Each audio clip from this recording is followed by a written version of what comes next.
Hello, everyone, and welcome to Dice Roll, the Queerest Pathfinder Podcast on the planet. We ask a hard question like, if a kobold hatched near you, what would it become? What powers would it gain influenced by your magical powers?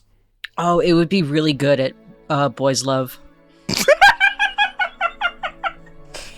I'm always saying this about you.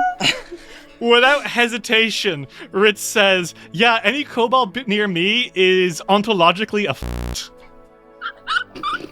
No, they're either a Fudanshi or a Fujoshi, alright? Wait, guys, what's the non-binary version of of being a Fujo? Oh my god, we have to talk about this, hold on. I have no Okay, idea. well, fuck my hard question, I guess. Mine's more important. It's important culturally, religiously. Listeners, do the research and come back to me on that and ping me at least 15 times so I can ban you. Yeah, that's true.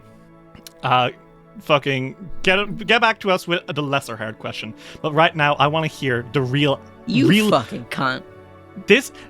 Our listeners supported this fucking added this question. Okay. Yeah, whatever. I see how it is. I want you to know, by the way, I would say a solid 80% of our hard questions come from Sky, one of our listeners, and that's not a favoritism. Sky just has really funny hard questions. Yeah, that is true. Okay, either way, what powers would a kobold born near you have? Like, for me, okay, looking at my powers, I'm an animator. I create a lot of Pathfinder work. I do a lot of art. So I think every kobold born near me is extremely muscular and swollen with physical power. Oh, yeah. And they're beautiful. Yeah, I like that. What about you guys? Because a kobold born near a devil, they gain little wings, they get little hell powers. A kobold born near a dryad, they might grow plants. What about you? What about you guys? What happens with the kobolds that are hatched in your vicinity? I'm trying to think of something funny. It could come from the heart, brother. Yeah, it doesn't have to be funny. Maybe they all know how to use swords from birth. I don't know how to use a sword, though. They're born with hands that are swords. I'm always saying this. They're born with an objectively correct moral compass. They're born with really intense opinions on Dragon Age. Yeah. Cannot be swayed. Good. Don't want to be swayed. If you try, you're going to jail. Okay. For you, Luna, what do you think? You, I think, have the easiest, magic aesthetic, considering you are an actual in real life witch. Kika cast a spell on me last week, you guys. It was for your benefit. I think we've lost them. They got her. What No, happened? I'm still here. I'm just thinking. Oh, you were so real for that. I thought you were spirited away by some creature. The kobolds. That would have been an open invitation. The kobolds. Oh man, It's hard, right? it is pretty hard. I like that you two are taking... Yeah, you two took it really seriously, and Ritz and I are assholes who Hey, cannot... Okay, we sit cannot hold on. experience love. Sit, No, no. Ritz is Sit very the fuck serious down. about Mine that. was serious. Mine is the most fucking serious here because it was immediately. I did it right away. I know who I am. All right. Mhm. Who are you to say that it's I not actually disagree, real? Ritz. I think, Ritz, a kobold born near you, if they were going to inherit your traits, would be born with a lot of ambition and a lot of the ability to bring people closer together. That's a shit answer. I want my kobolds to draw.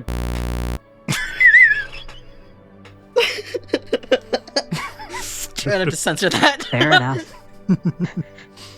What do you think, Lou? I think any kobold that's born near me is really good at bullshitting. Yeah. Yeah? Bullshitting and or improvising. They got the savoir-faire gene, okay. Yeah. So, a kobold hatches in your room. You're playing The Sims. You hear a crack, crack, crack. And you turn and you look at this little kobold. It looks up at you, these beautiful purple scales. And you're like, hey, are you the kobold that just hatched? And the kobold looks up at you and with all sincerity, no. Pretty good. It doesn't know if you're a friend or foe. It's got to figure out what's going on before it sticks to it, you know? It's got to suss out the situation first. Yeah, I got to figure out what's going on before I jump in. What's the move? Egg completely around them. Uh-oh. It ain't me, boss. You got the wrong guy. While you're not looking, they are improvising a weapon with the eggshell just in case. Sometimes it's necessary. You know, I'm pretty sure that is actually mechanical. Like, of all of the kobolds, I think what Luna has put forward is the most mechanically viable actual heritage. I guess I'll go fuck myself, right? Yeah, well, okay, Ritz, I hate to tell you, but there's no Fujo skill in Pathfinder. Why is No, there that's not? fine. I guess I'll just go fuck myself, alright? Ritz, if you want a Fujo skill, you need to play Lancer. You don't have to tell me twice. You guys want to play some fucking... I guess Starfinder also has the Fujo skill. Yeah. The fuck is the Fujo skill? I mean, there's Lambatua in Starfinder 2nd Edition is the god of the internet. You know that they've got a couple of Fujo priests. Oh my goodness. Do we want to play some fucking Pathfinder? Start the fucking game. When we last left our adventurers in the Abomination Vaults, the Fogfen Few had their first encounter with the dreaded Sugati, the centipede-like scientists that were creating the Fleshwarps throughout the laboratory level. After making short work of the mind-controlling monster, you made your way into a sauna on the laboratory level, because why not? Inside the sauna was a barely dressed and extremely muscular man by the name of Murshan, who convinced you to help him get a fight with the owner of the Wartbrew Tavern. To do so, you worked for hours in the kitchen of the Wartbrew Tavern. You encountered a dreaded drow and a strange person who seemed to already have the same markings that Doriana had. After working there for a while, witnessing the embarrassing loss of Murshan in the fight, and performing a ritual to return to the surface, the Fogfen Few returned to Otari to get some well-deserved rest before plunging back into the laboratory to find wherever Jafaki may be. And so that's where we're going to start, everyone. So we go to hop into character. We go to trundle through the swamps of the Fogfen and see what's going on in Otari. Yeah. Yeah, let's see. Okay. So, the morning sun peeks over the horizon on a particularly foggy morning in the town of Otari. Fiore, you wake up in the Dawnflower Temple. Silk in Egonis's manor on Snitch Street. And Ulrich on your family's vineyard on the edge of town. You had a very long night last night in the dungeon. I think even some people were a little worried when you didn't return as early as you normally do. But return you did. And all things considered, you weren't too beaten up. You hadn't encountered any monsters which had put you within an inch of your lives. You had food and ale. You had relaxed in a sauna. You listened and played music. Well, no, you did. I just remembered. You did see Calidio Haravex yesterday, which was a genuinely terrifying incident, but it is what it is. So, you guys are taking a day or two off from work. Much needed. Much needed. You've been kind of flat out, to be honest. You have been since all of this started. But by now, I think we're going to say it is the Fort of Serenet. So it is about a month since all of your adventure started. Mm-hmm. They've been worse. You all have things you're worried about, but it could be a whole lot more dangerous. And we're going to go around and we're going to do some stuff. I'm going to let you guys tell me what's going on. And then I'm going to have stuff to throw at you as well during the day. It's going to throw rocks at us. Something like that.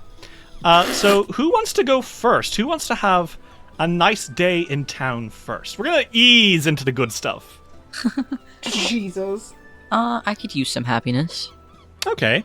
Well, Silk, what's going on? What are you doing today? You know what? I think that Silk is maybe meeting Morloblint for tea. Okay, sure.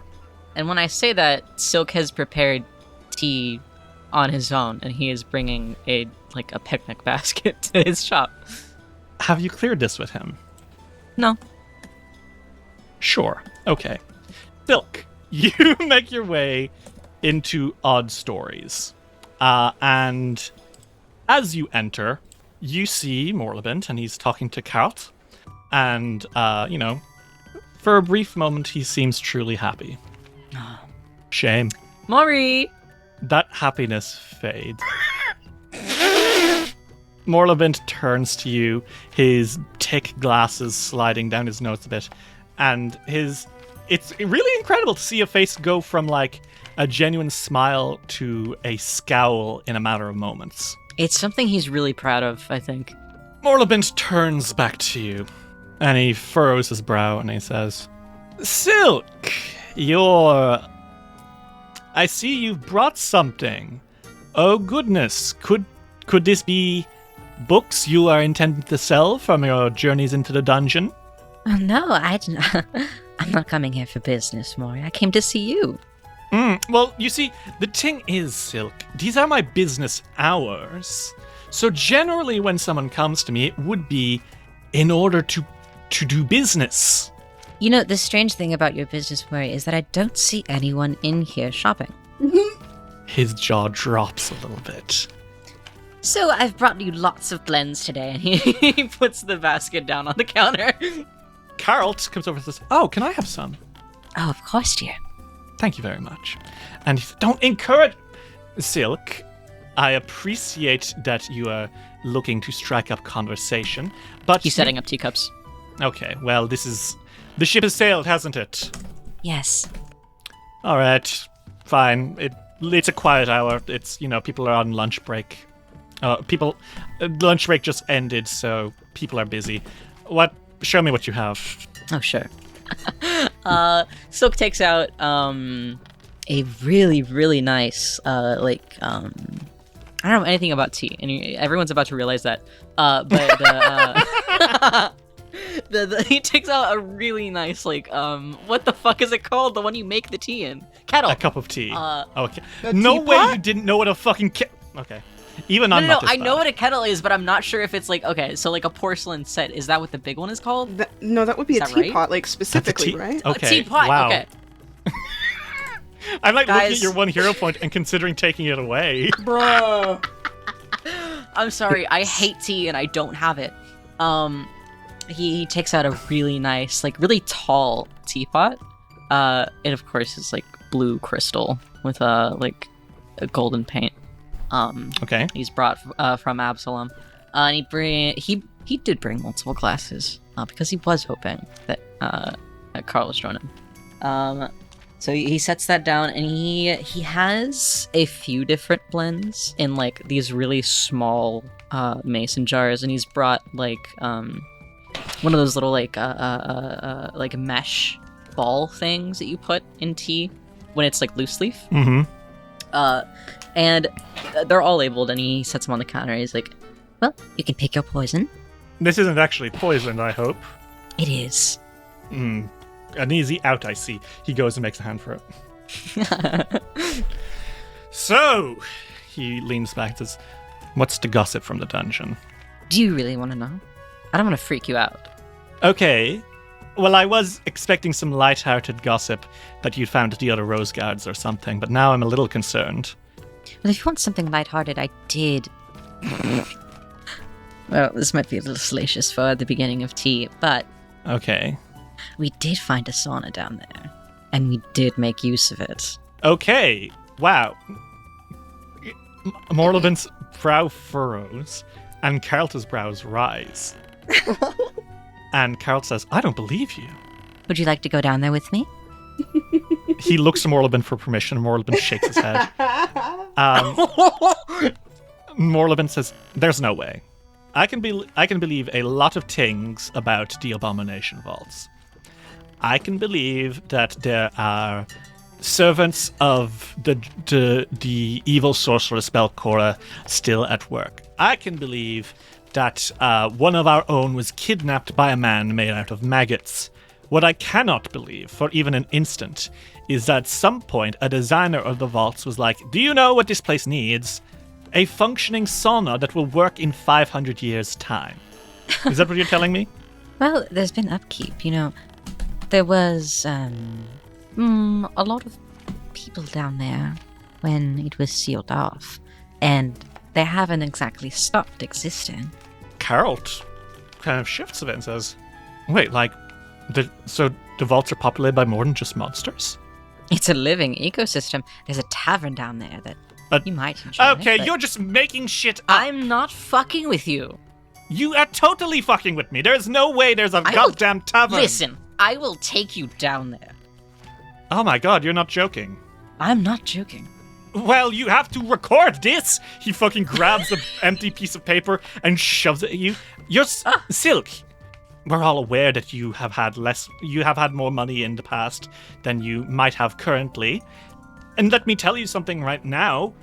Document this, write about it. This could be a book which sells tremendously well. This is a historical document in the making. Maury, What? how little faith you have in me. He takes out his Astronomicon and he literally shows him the newer note section where he is talking about this place. You didn't tell me. I just got back. Listen, it's been hard these past months. I've had things to do. Cal shifts a bit and says, but there are people down in the vaults. Yes, a whole city. There's Drow. They both exchange a look. Unfortunately, Morlabint is not as kind as Ulrich is. No. Silk, drow aren't real. Yes, they are. I saw one. I've spoken with one. It wasn't a drow. Yes, it was. He was purple, and he had white hair. And he was kind of evil. He was mean, but... Okay. Silk. He clasps his hands together, and he leans in. Yes, my love. Okay. Do you know anything about elven history whatsoever? You know what? Tell me everything you know about elves right now. About your own people. Oh, but gorgeous. We live quite a while, don't we? Your history. We're very old. Silk.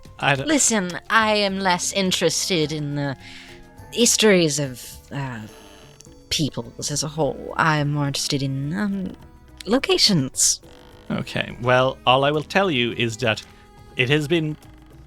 While rumors of drow are persistent... And real. The Pathfinder Society's most recent studies have all said that all sightings of drow, quote-unquote, can be traced back to the existence of either elves who are very far away from home or serpent folk who are real and evil.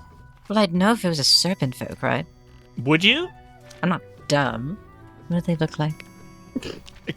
I think Morlabin throws his hands in the air, and Carrolt leans in, puts a hand on your... Well, a serpenty, I'd imagine. It's a man with a snake's head. Fucking clearly I would recognize that. Yes, well, the point is, drow don't exist. You probably just saw an elf. He was purple. Okay, some elves are weird colors. Like Arctic elves, you guys have light blue skin. But that's blue. Purple's a different color. It's what drows are. I'm going to hang myself, and it will be your fault. Okay, we'll get to it. Cal, get me some rope. Honey. Okay, I'm kidding. Okay. Carrot looked generally concerned for a moment. No. Look, the fact of the matter is, Silk, there are elves who live underground, cavern elves. Maybe it was that? I guess that could be it. I don't know much about cavern elves. You don't know much about elves in general, it would seem. Bite my ass. He's about to say something and Carl puts a hand on his shoulder and he stops. Regardless, you have quite a few notes in this book. He kind of moves through them. And have you given him hold of the Astronomicon? Yes, he's handed it over to him. It is thick. I do think that Silk has like altered how much paper it can hold since the beginning of this journey, because I think that it had a lot in it before he came here, obviously, but he has put so much since going down into the vaults for the first time that genuinely he has had to add new sections and like redo the spining a few times. I think he kind of clicks his tongue and says, Silk, I don't mean to alarm you, but are you feeling quite all right? Why wouldn't I? He takes a sip of his tea. A lot of these notes, as of recent, are becoming more frantic and strange. Is that intentional? Oh. Give me that.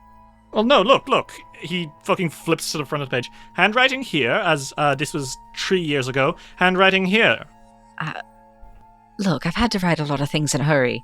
Yes, but you're doing diagrams of giant eyeballs in the sky. What's up with this? Hey, he doesn't remember that. This would be stuff that you've done in research of the Whispering Reeds and the Threshold of Truth. Okay.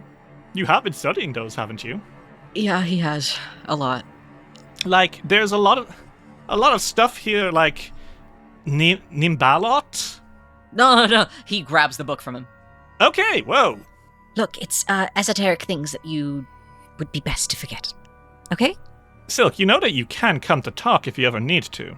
I know I like to make fun and to treat you like you are a worm, and sometimes it is earned, but if you ever do need to discuss your state of mind, Carlton and I are always pleased to help out.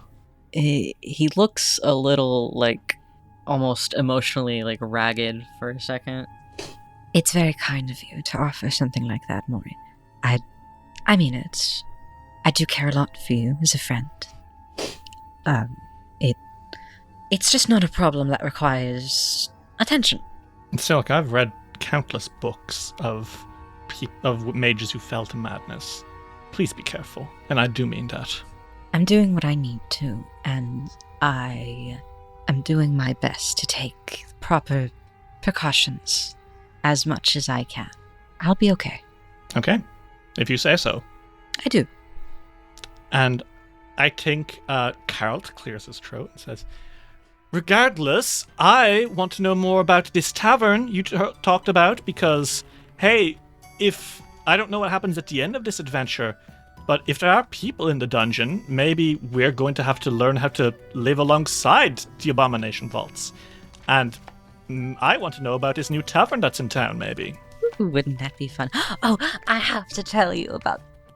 He like kind of like squeals and like puts his hands out to his mouth.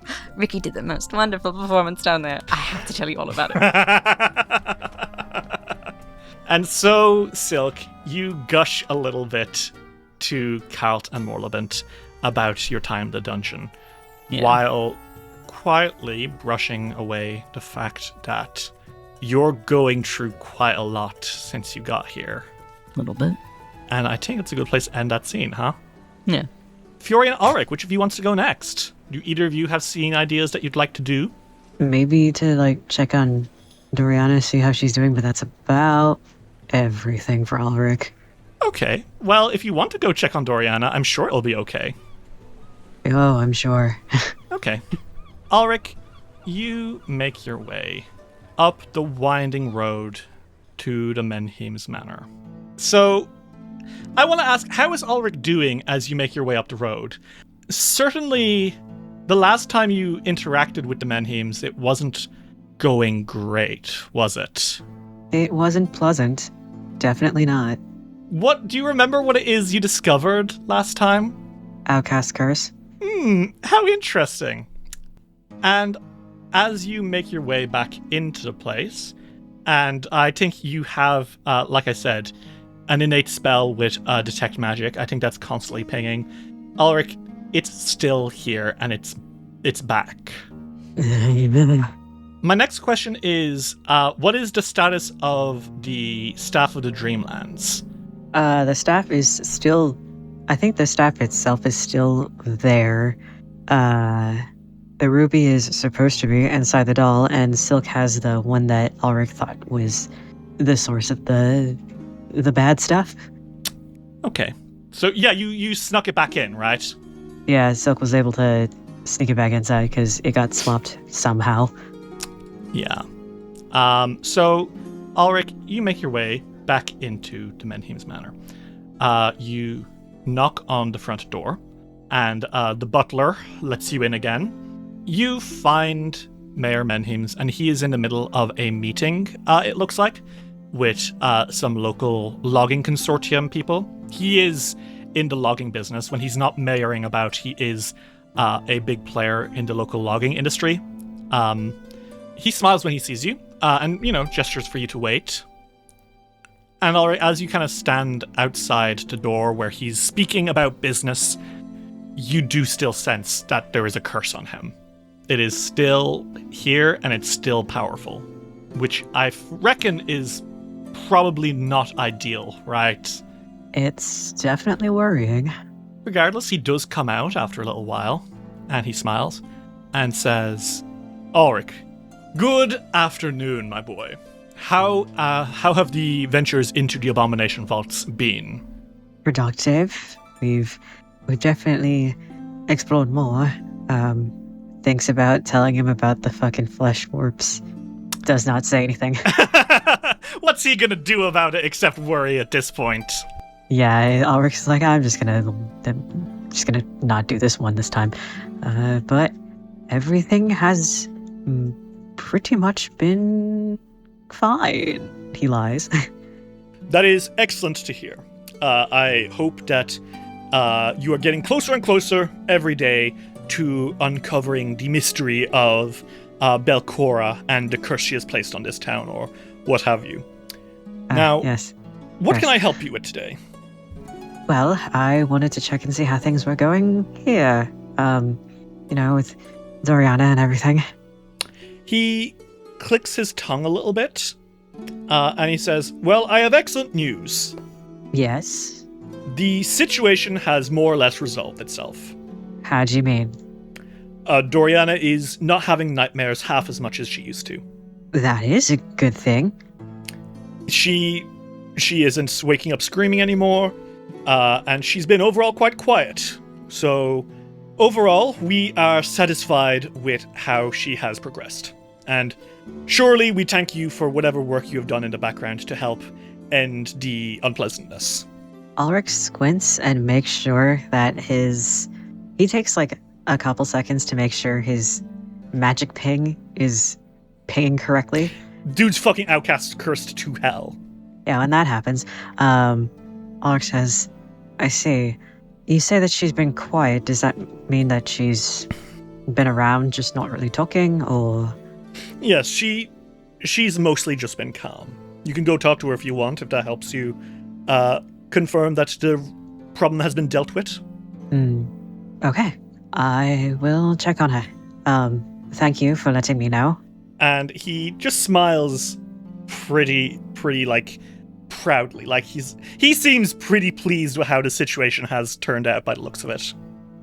Doesn't explain why the curse is still there. Yeah. So Ulrich makes a beeline for Doriana's room. It's empty. She's in there. It's empty. It's empty. She's not in her room. She has a separate playroom, doesn't she? Yeah, she's not in there. He walks around the whole house? Would you like to make me a perception check? Yes, very much so. I think you spend a lot of time kind of looking around the house, trying to figure out where she is. And as you're passing by a window on the upper level of the house, you catch something outside, and you see in the garden by the Menhim's Manor's well, you see Doriana is standing outside in her nightgown by the well. And she's just kind of standing there, menacingly. Okay. He lets out a very long sigh. And what do you do? He goes out to see her. You make your way outside. And I think when you get to her, she's still in the exact same place. Just standing by the well. But that's not the freakiest part. It's not that she's still in the exact same place standing there. It's also not that she is carrying that stuffed doll in her hand close to her. The freakiest part is that her eyes are closed. Eyes closed, nightgown. He approaches her and does anything he can to quietly let her know that he is approaching. Purposely, walking on sticks, clearing his throat, anything. Until he's right next to her. I would like you to make me, I guess, a performance check. Okay. A 23. Okay, yeah. Ulrich, you make enough of a cacophony as you approach. Not to, scare her, but enough to, hey, I'm on my way over to you. And she opens her eyes and blinks for a few seconds. You see her eyes kind of hone in on you, and she looks up at you and puts one of her hands behind her back and waves with the other one and says, "Oh, Ulrich, hello." Hi, Doriana. I was just wanting to check on you. How are you feeling? I think I'm doing better. I haven't had any nightmares for the last few days. That's really good. I'm glad to hear it. That's good, right? No nightmares is a good thing? No nightmares is definitely a good thing. She kind of shifts her arm a bit again. And, I think she just smiles awkwardly, like she doesn't know. It's like she feels like she has the face of a child who's been caught doing something that she shouldn't be doing. You know what I mean? Mm-hmm. This does catch Ulrich, and I smile very gently and squat to their knees and says, "You're sure everything's okay?" Yeah, I've actually been feeling pretty good, all things considered. That's good. As you get closer, though, you can see that, holy shit, she looks fucking exhausted. The bags under her eyes are Gucci, you know what I mean? That is too tired for a small child. She's, swaying a little bit. She almost stumbles standing up straight, you know? I'm glad you're not getting any nightmares, but it looks like you haven't been getting very great sleep either. No, I have. In fact, I've You mostly sure? been sleeping these last few days. Well, sleeping too much can lead to exhaustion. But if I don't sleep, I can't play with Miss Motley. And there it is. That's out of character. She saved me from all the scary monsters and the dreams, and now we're playing together more and more. I see. And then her eyes dart away, and I want you to make me a perception check. We. Ba-ba-ba. Okay, yeah, she's hiding something. She's hiding something bad. And it's, whatever it is, it's behind her back. It's a thing she's hiding behind her back. Doriana, Mm-hmm. I really do want you to know that you can talk to me. If there's anything bothering you, I promise I'm not going to get upset. She does look away for a moment, and she bites her lip. And then she looks up and says, "Why are you so nice to me?" Well, I've said this several times to other people, but saying it to you seems like it might sound a bit strange, but I think of you as a little sister. She furrows her brow. I've never had a sibling before, but in the storybooks, that's a really big deal, right? It's better than best friends. Yes, and I don't even have siblings of my own. But you're doing it all for free. But being nice? Mm-hmm. Because Miss Motley's my best friend, obviously, but you've never asked anything from me. Well, no. You do all the nice things you do for free, even though we're closer than best friends. Is it normal for best friends to ask for stuff from other people? Well, it shouldn't be like an often thing. Like if a friend is asking you to give and give constantly and you're not getting anything else in return. No, it's not like that. She asked for something big, but she gave me something big in return. And she's going to give me more soon. But you've always been nice to me, and you've never asked for anything big when you do big things. And that's why I keep getting confused, because I don't think she likes you. She keeps telling me not to talk to you, and I feel worried when I talk to you. And I don't know what to do. Well, Floriana, if you want to know why I'm nice to you and why I'm nice to you for free and why I don't ask anything of you, is because I care about you.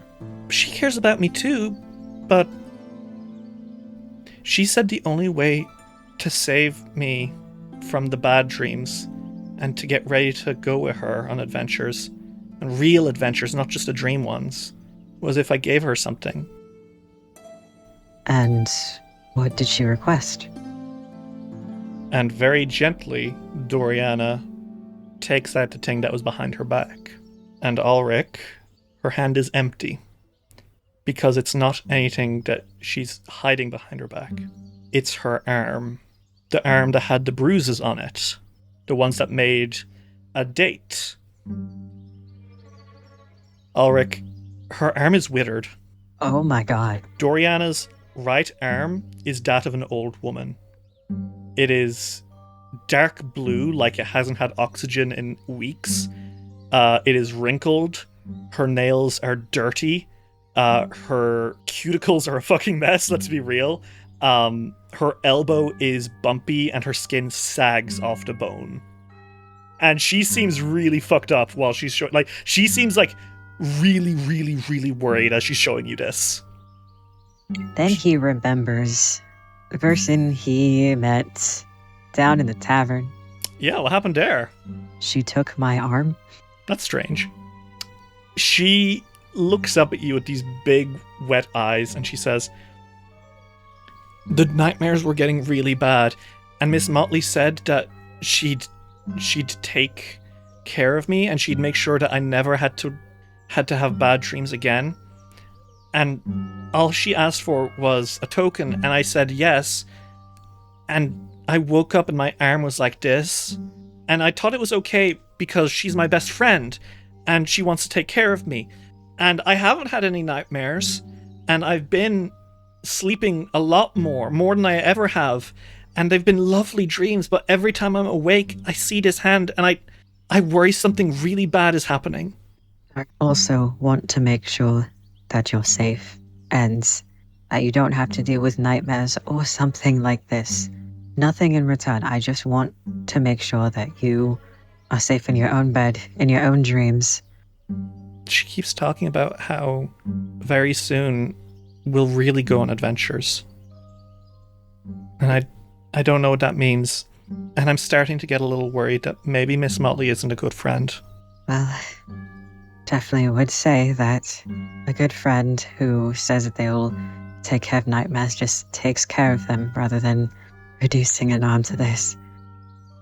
I sensed something going on last time I was here, and I think that I can help with it, but I need you to trust me.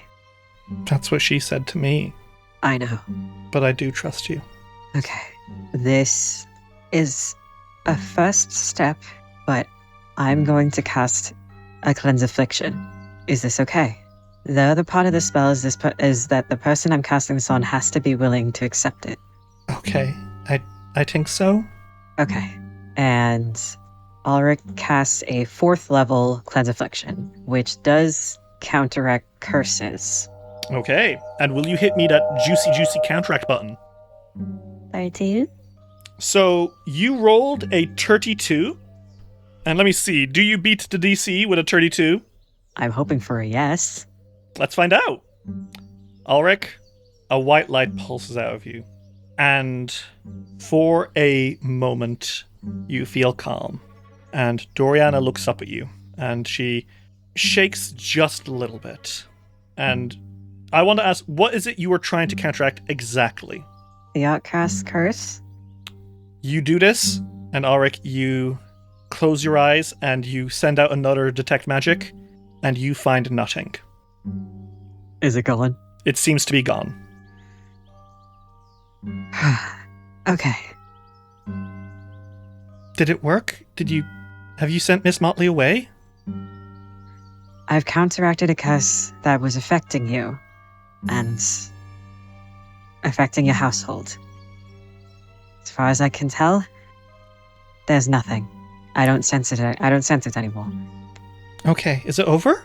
I'm hoping so, but just to be sure, is it okay if I saw Miss Muttley? I want to do this completely with your permission. I won't forcibly take her anything. I think she hesitates, but she does hand you the doll. Thank you. So I think he takes the doll and tries to inspect for that little ruby. Sure, she does let out a gasp of as you start slowly unsewing it, but she doesn't stop you. Mm-hmm. As you're doing so, she kind of touches her head and says, "It's been harder to see things like I used to. I'm not having the same visions as I used to." Is that something you're okay with, or is it just strange? I don't know. And Ulrich, you open up Miss Motley. That is not the Staff of the Dreamlands ruby in there. It's the bad one. That's the bad one. That's the nasty ruby. Ulrich holds up the ruby and says, "This is a ruby similar to my staff, the one that I left here. Mm-hmm. I think Silk might have the crystal for it, but they're one and the same. And on the first night, when I left my staff here, I thought that having that around helped, because when I had it, it also helped me sleep incredibly well. Now, I'm not sure." But it's been changed, hasn't it? I think so. Now, I'm not sure why those two rubies are one and the same. Maybe they're just the same cut. But there's something going on with this ruby that keeps... I will say it's either the ruby or it's Miss Motley herself. Ulrich, someone came into my room to mess with Miss Motley. I pretended I was still asleep, but I saw it. Ah, I see. Well, so the rubies did get swapped, but it's swapped back to this one. The one that was previously inside her was the ruby from the Staff of the Dreamlands, and now the original one has come back. Somehow. Did you see who this person was? I thought it was my dad. Your dad? I thought so, but he wasn't acting like my dad. Who? He was very quiet, and I was very scared. He puts a hand on her shoulder and says, it's okay. You didn't see the face or anything, you just saw a man's figure. Mm-hmm. It felt like him, but it didn't feel like him. Does that make sense? Oddly enough, yes. Am I safe? This is not a story to freak you out, but I did encounter someone in the vaults just yesterday. Mm-hmm.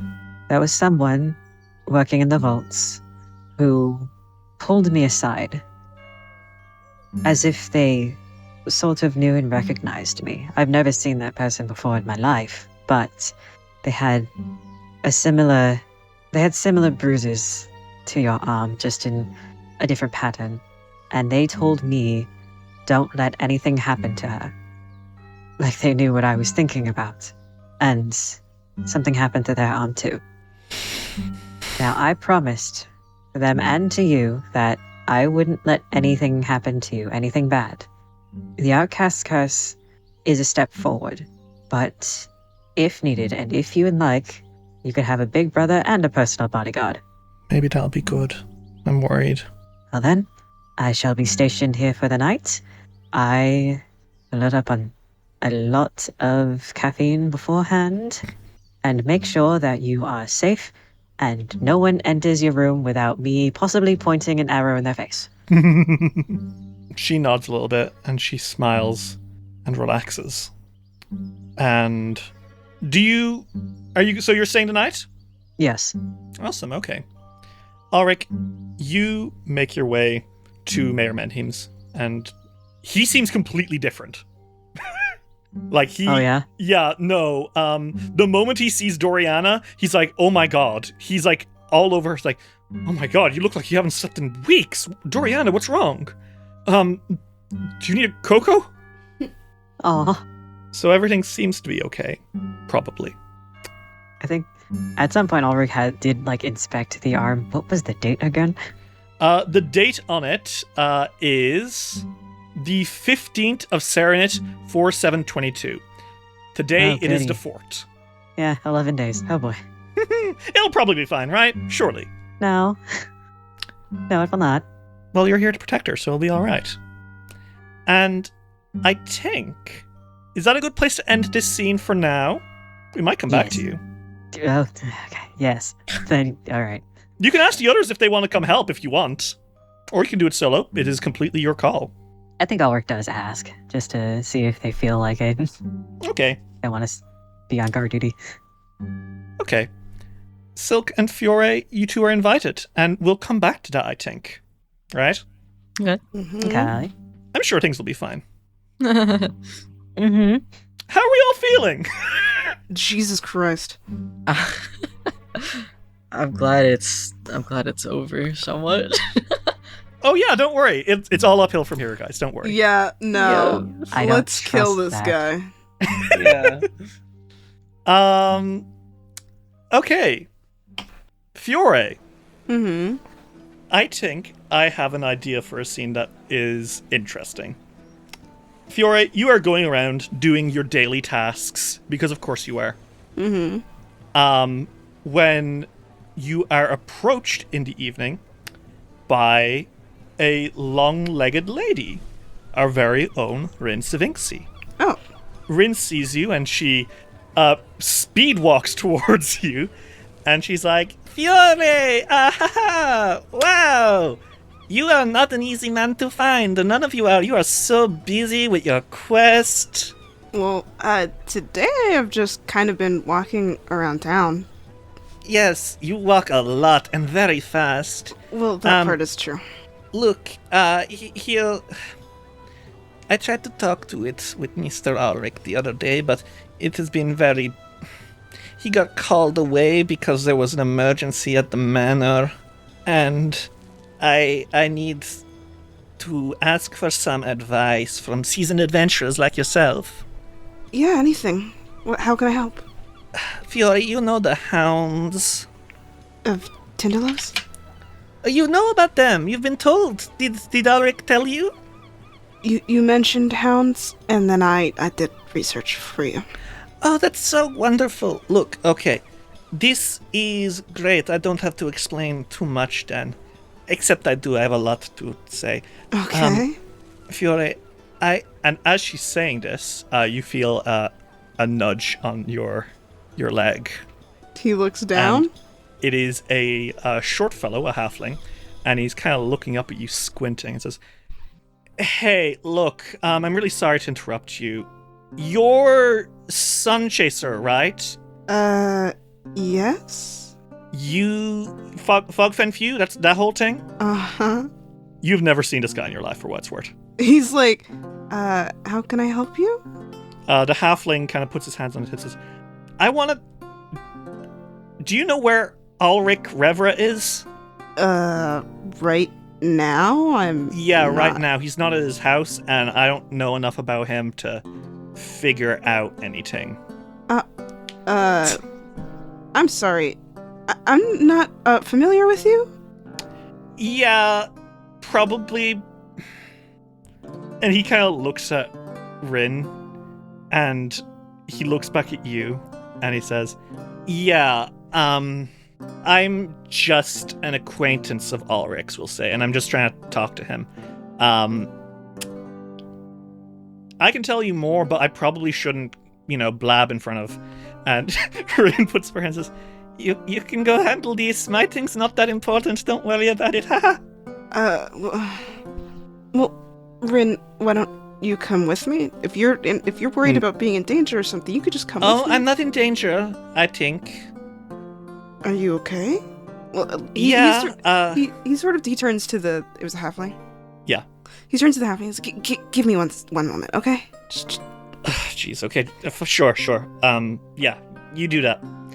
And he turns back to Rin, and he's like, what do you need? And I will do everything that I can to help you. Oh, it's nothing. I'm just being silly. Silly Rin being silly again. Goodbye. She starts power walking away. Hey, come back! What are you doing? Don't worry about it, she says. What do you mean, don't worry about it? Speed walking. No one explains anything. Okay. I can explain if you want. Yeah, I'd love that. Yeah, I'm trying to get Ulrich to break up with his boyfriend. Why? What? What? Why are you doing that? Because he deserves better. No, it's not that. Huh? Okay. Do you have somewhere we can chat? Because I feel like I could be here for a while, and I feel you're not going to tell me where Ulrich is if I don't, talk to you. Yeah, there's a cafe by here. He looks fucking baffled. Like, he's never looked more completely confused in his life. He's like, why? 1, why am I in the middle of this? 2, what the hell? 3, he's like, I really just want to go help Bryn right now, but also there's a part of me that is so deeply curious about what they could possibly say that would make somebody go out of their way to go to Otari and tell a guy to break up with their boyfriend. Oh my fucking god. So you go to the cafe with this halfling. You should describe how handsome he is. He is very handsome. He's 3 feet tall. He has dark tan skin, tattoos on his face, which mark him as a member of the College of Mysteries. He's got curly orange hair and kind of scratchier clothes, I think, than you would normally see from the College of Mysteries. He does not look like he is a fancy boy in the way that Silk or half the fuckers you saw in that bougie school were. Uh-huh. So he kind of sits there with you and he exhales and he says, so, okay, you can call me Jarek Riverspell. You're Fiore Sun Chaser. Yeah, I asked around. I basically was like, hey, has anyone seen that hooded guy? And they were like, oh, we're the Fogfen Few. So I got it. You guys, big heroes, great stuff. I'm trying to do Ulrich a real solid here. We met in Absalom. You guys must have come down a little while ago. Oh, yeah, I was adventuring the stuff. Full disclosure, Ulrich seems like a real top guy. Like, he's great. I liked him. He was nice to me. He didn't have to help me, but he did. And I don't know, he was pretty great. Oh, he is. So imagine my surprise when, as you guys are leaving Absalom, I see him giving Silk Witchhelm of all people a kiss. Yeah? Being honest, I want to know more about that, and I want to tell Ulrich that he's got to break up with this douchebag. Okay, slow down. They're just dating, and what do you mean douchebag? He's not a douchebag. You don't know him. Yes, I do. No, you don't. You would be surprised at how well I know him. How long have you known him?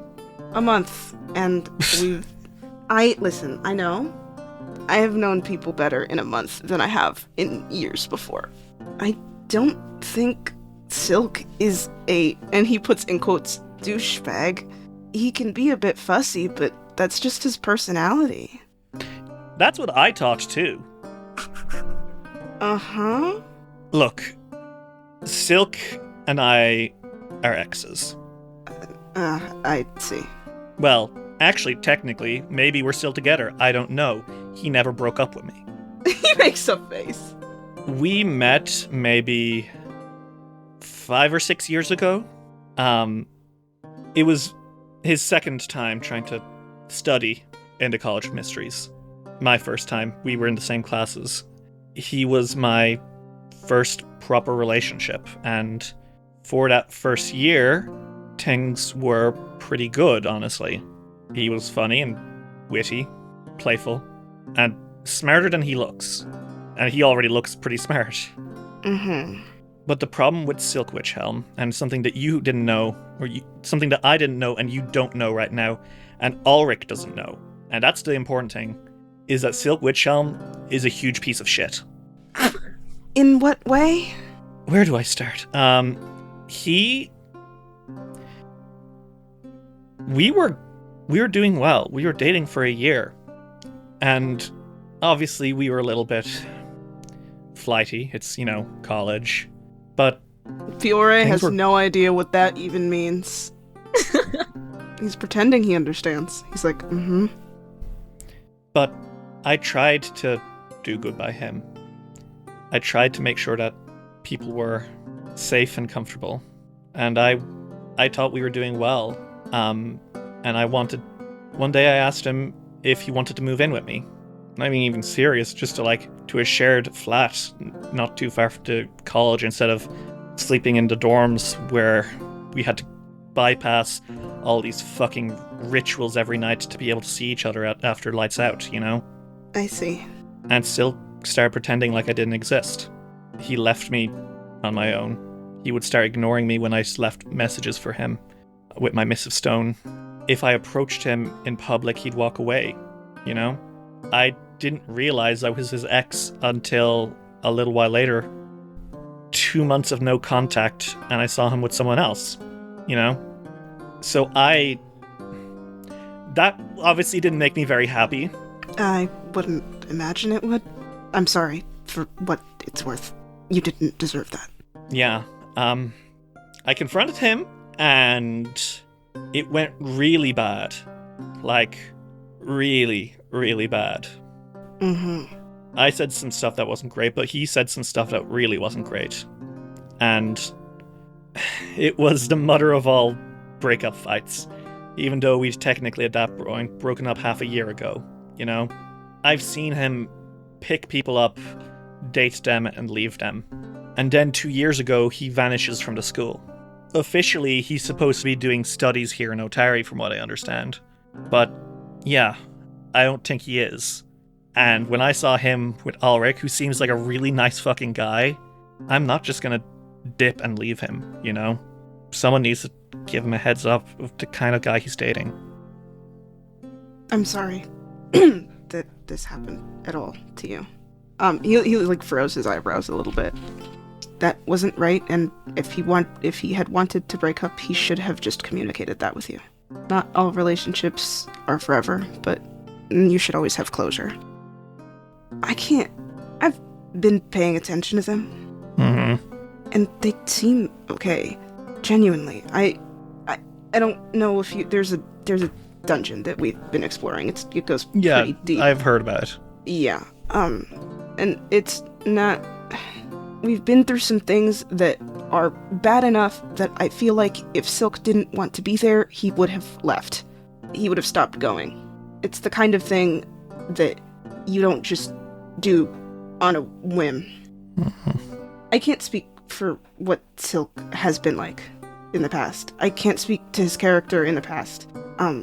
But I can speak to him now, and I think that he's trying to be a good person and a good partner. You're serious? He's not seeing other guys behind Ulrich's back? He's not... No. I don't know, keeping huge secrets from Ulrich? I don't think so. Fiore? What was that? Fiore, bad news. You have concrete evidence of a massive secret he was keeping from Ulrich. Which... Well, I'm sorry. The ghouls? He's like... Well... He certainly kept a secret, but I don't think it was a secret that he did. His face, he flumps a little bit. I think that was more like something bad had happened to him and he didn't want to admit that it happened. You're not gonna help me find this guy, are you? No. Man. I'm sorry, but you walked up to a champion of Sarenrae. Yeah, oh god, your whole fucking redemption thing, right? Oh my god. Yeah. Oh, I suckered myself so bad for this. Yeah. Okay. Plus, I will be frank. Hey, Frank. Second episode in a row I've gotten away with that bit. Let's go.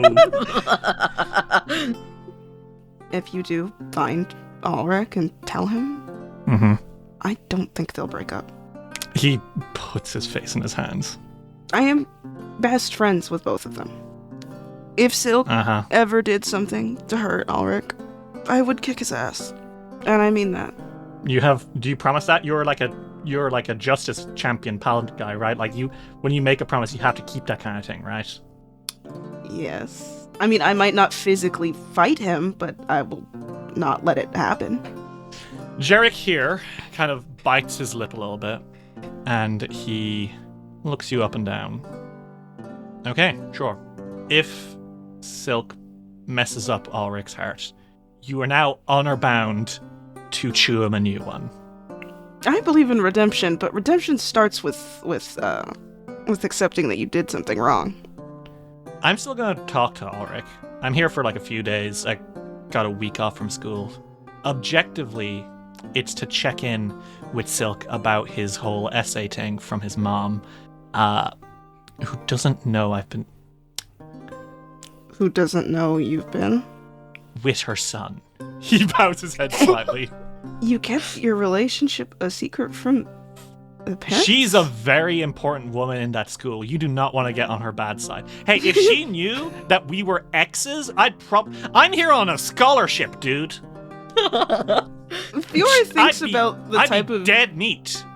Fiore thinks about how he's truly never kept a secret from his parents. So he's like, huh? Like, huh? I don't totally understand all that, but I mean... Ideally, I don't want to talk to Silk.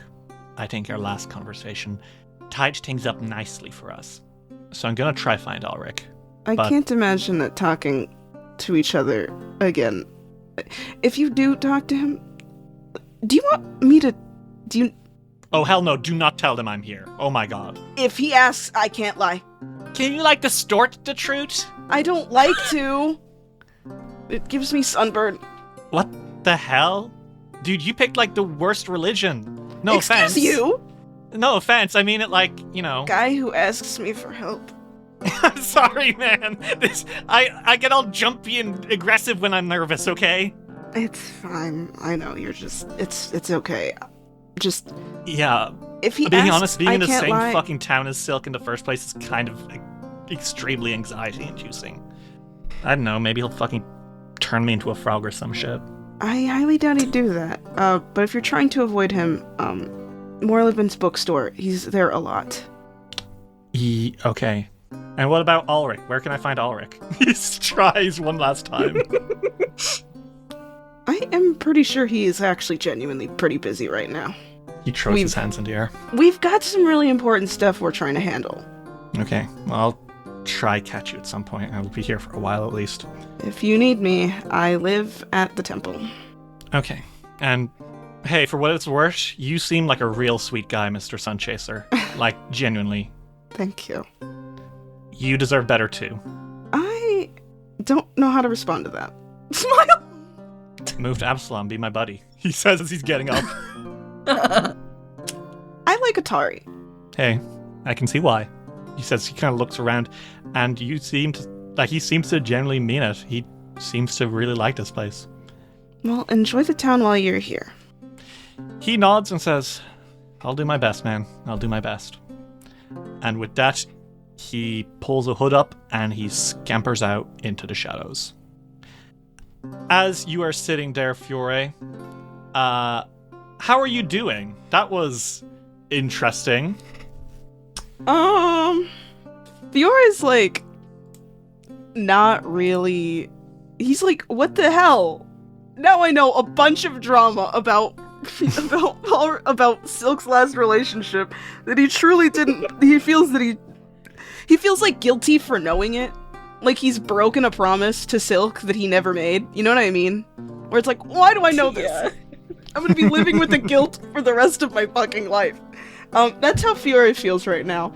It's not the worst, he's just I want you to know, if Ulrich had not gone to the Menheim's Manor, he probably would have found Ulrich. But he was like, what the fuck? Where is he? Dang. It's where is he? Sorry, man. And Fiore's I'm guessing he's at the Menheim's Manor if you couldn't find her.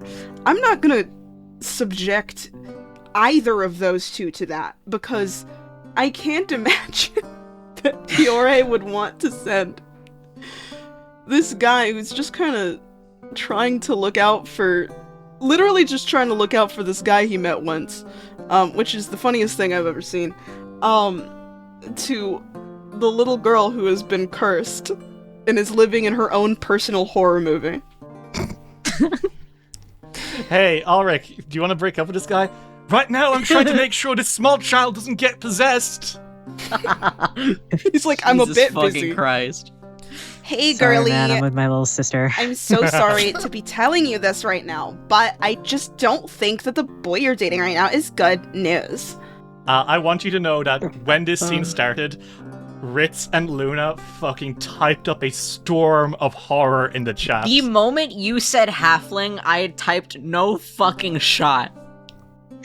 Followed by brother, all caps, followed by ripping my face off right now, followed by Luna, all lowercase. Please tell me, this is Silk's ex. Followed by, it so is, and brah. Pretty good. Oops. The second you said halfling looking for Ulrich, I was like, there ain't no way. Yep. Uh-oh. He's There so ain't no beautiful.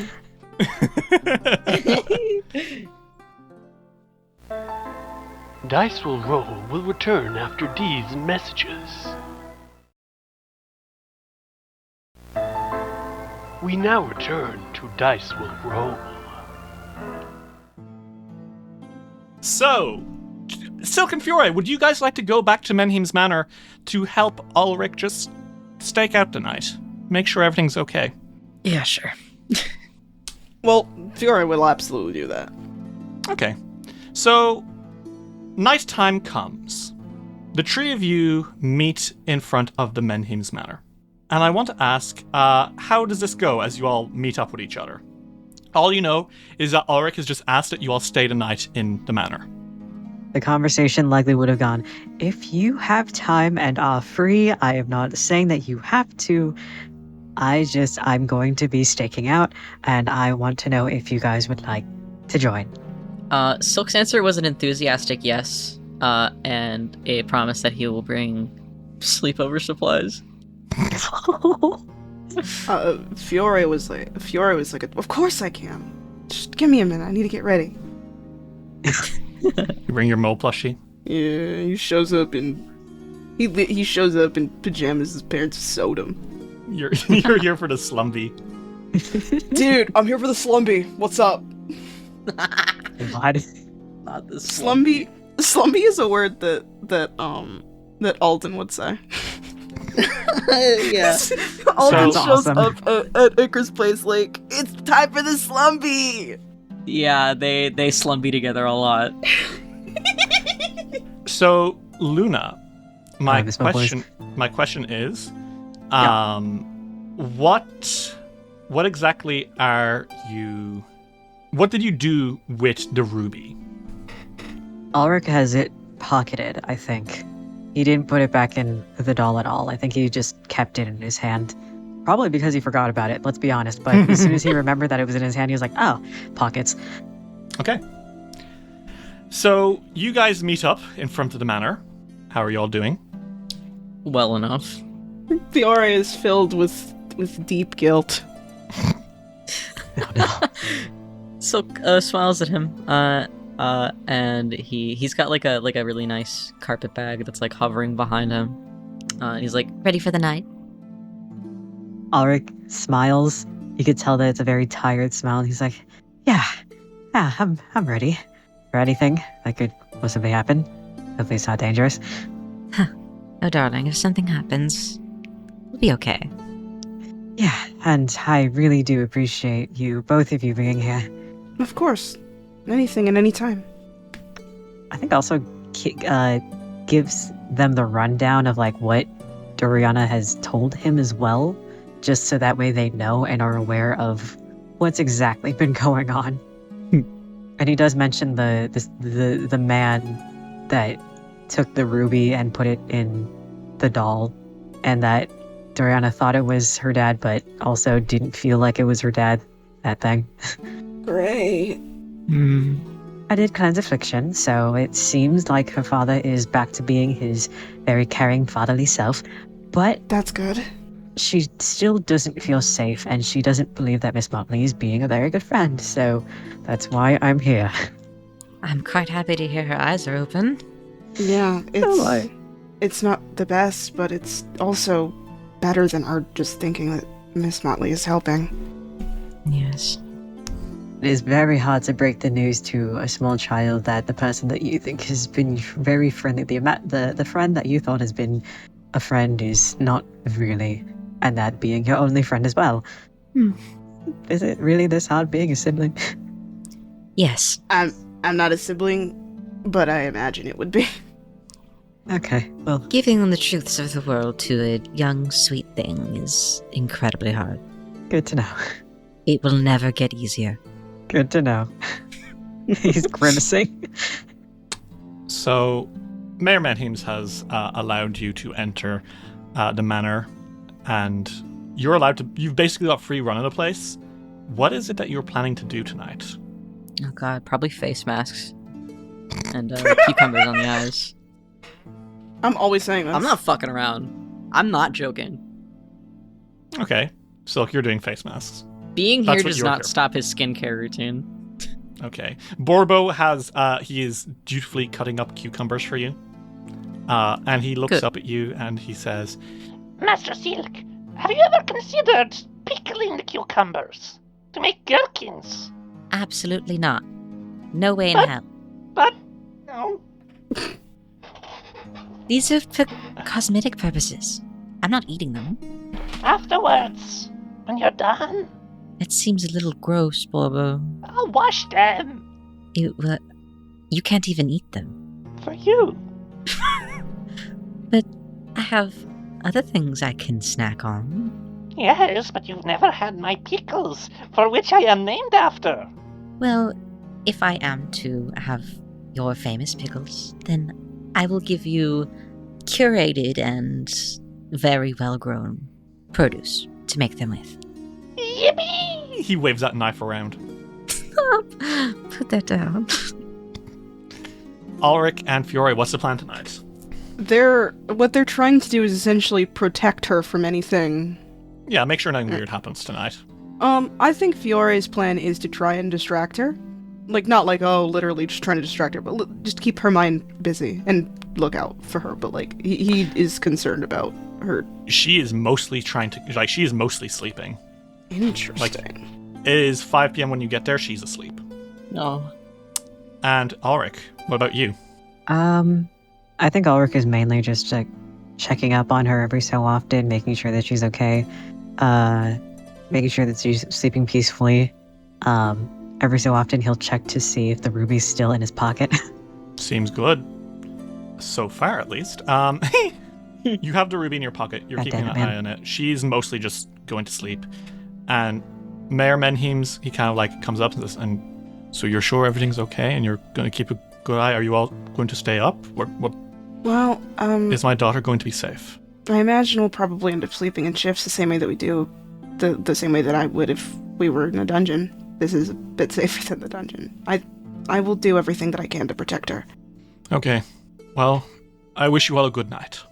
Good night. You too. And Good night to you he too, sir. makes his way out, and you guys stake out for the night. And first hour, how are we all doing? Around 10 p.m. Silk has taken the unenviable task of being the first to sleep. Poor guy. I know. It's hard being Silk. It's so fucking hard, dude. Fiore and Ulrich, how are you two doing? Well, I think Fiore, asks Ulrich how he's doing. He's like, have you been okay? I know this is stressful. It has been stressful, yeah, but so far it seems to be fine. I was able to get the curse away from the Menhims, and now it's just the doll. I told Oriana about the person that we met with the thumb and the everything, and yeah. So she knows that someone could be targeting her, so that's why I offered to help out and stay here with her, keep her safe. I'm glad you were able to help her more. Yeah, for me, I'm just glad that she was able to see that Miss Motley's probably not the greatest of friends. That had been concerning me as well. Yeah. But eventful day. How was your day off from the dungeon? You ask innocently. It was a day. I was gonna try and help Rin, but she ran off. I need to help her tomorrow. Oh, was she asking you about the hound situation too? Uh-huh. Yeah, we really should help her, don't you? Soon. Sounds like something that, as much as she says it can wait, I don't suppose it can. Not really, not if she's asking for us specifically. No, we should go tomorrow. Yeah. And so you two are both staying up all night, right? Well, no, they're not staying up all night. They're gonna but like you're gonna until like it's time to swap shifts. The point is to have always at least one person awake, right? Yeah. Okay.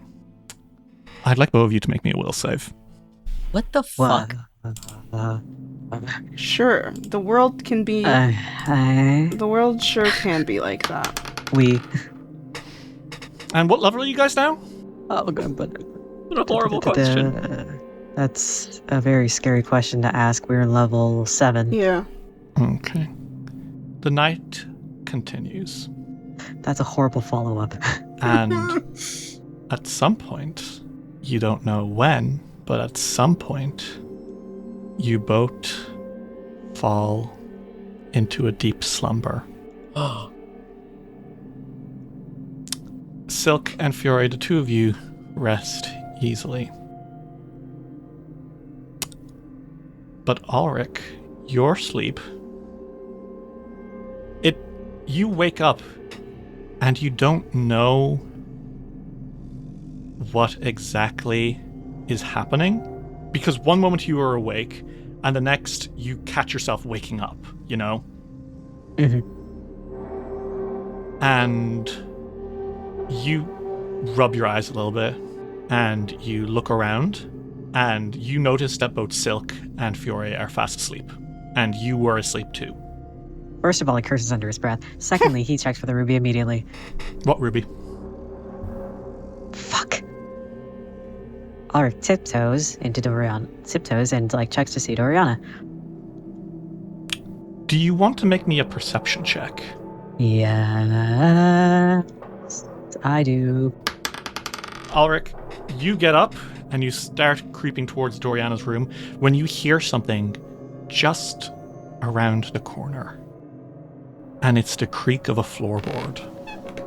There's someone else awake in the house.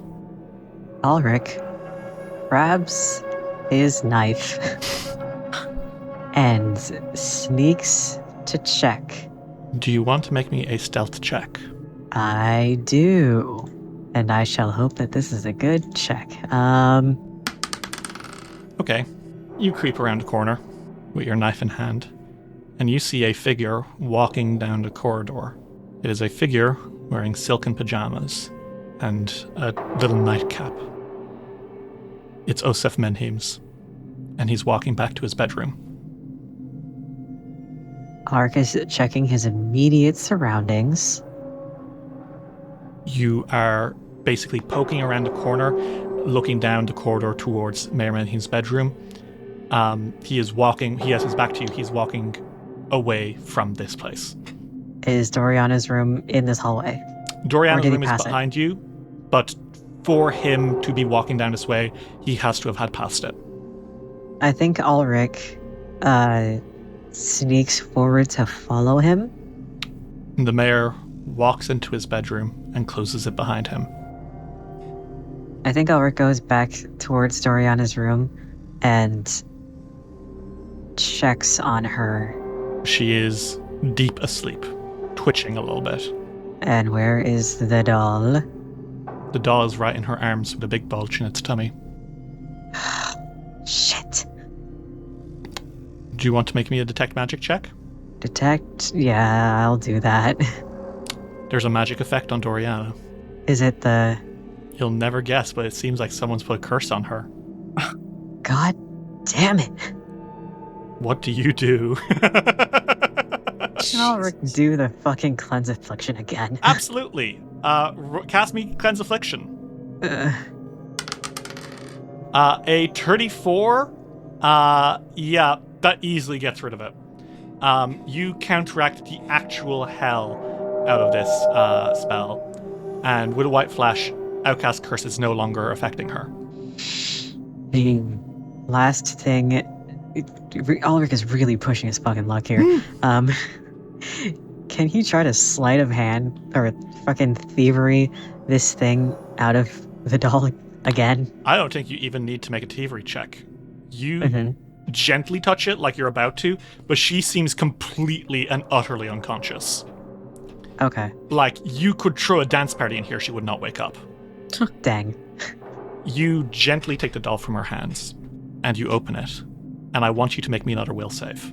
Okay. And you fall to the floor. Oh, jeez. Okay. Morning comes. Damn, Borbo didn't do shit as my alarm clock. No, he didn't. That's strange, isn't it? Fucker. Morning comes.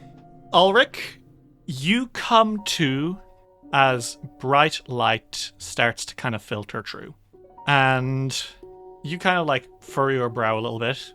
Doriana is still fully asleep. Fiore and Silk are both still asleep.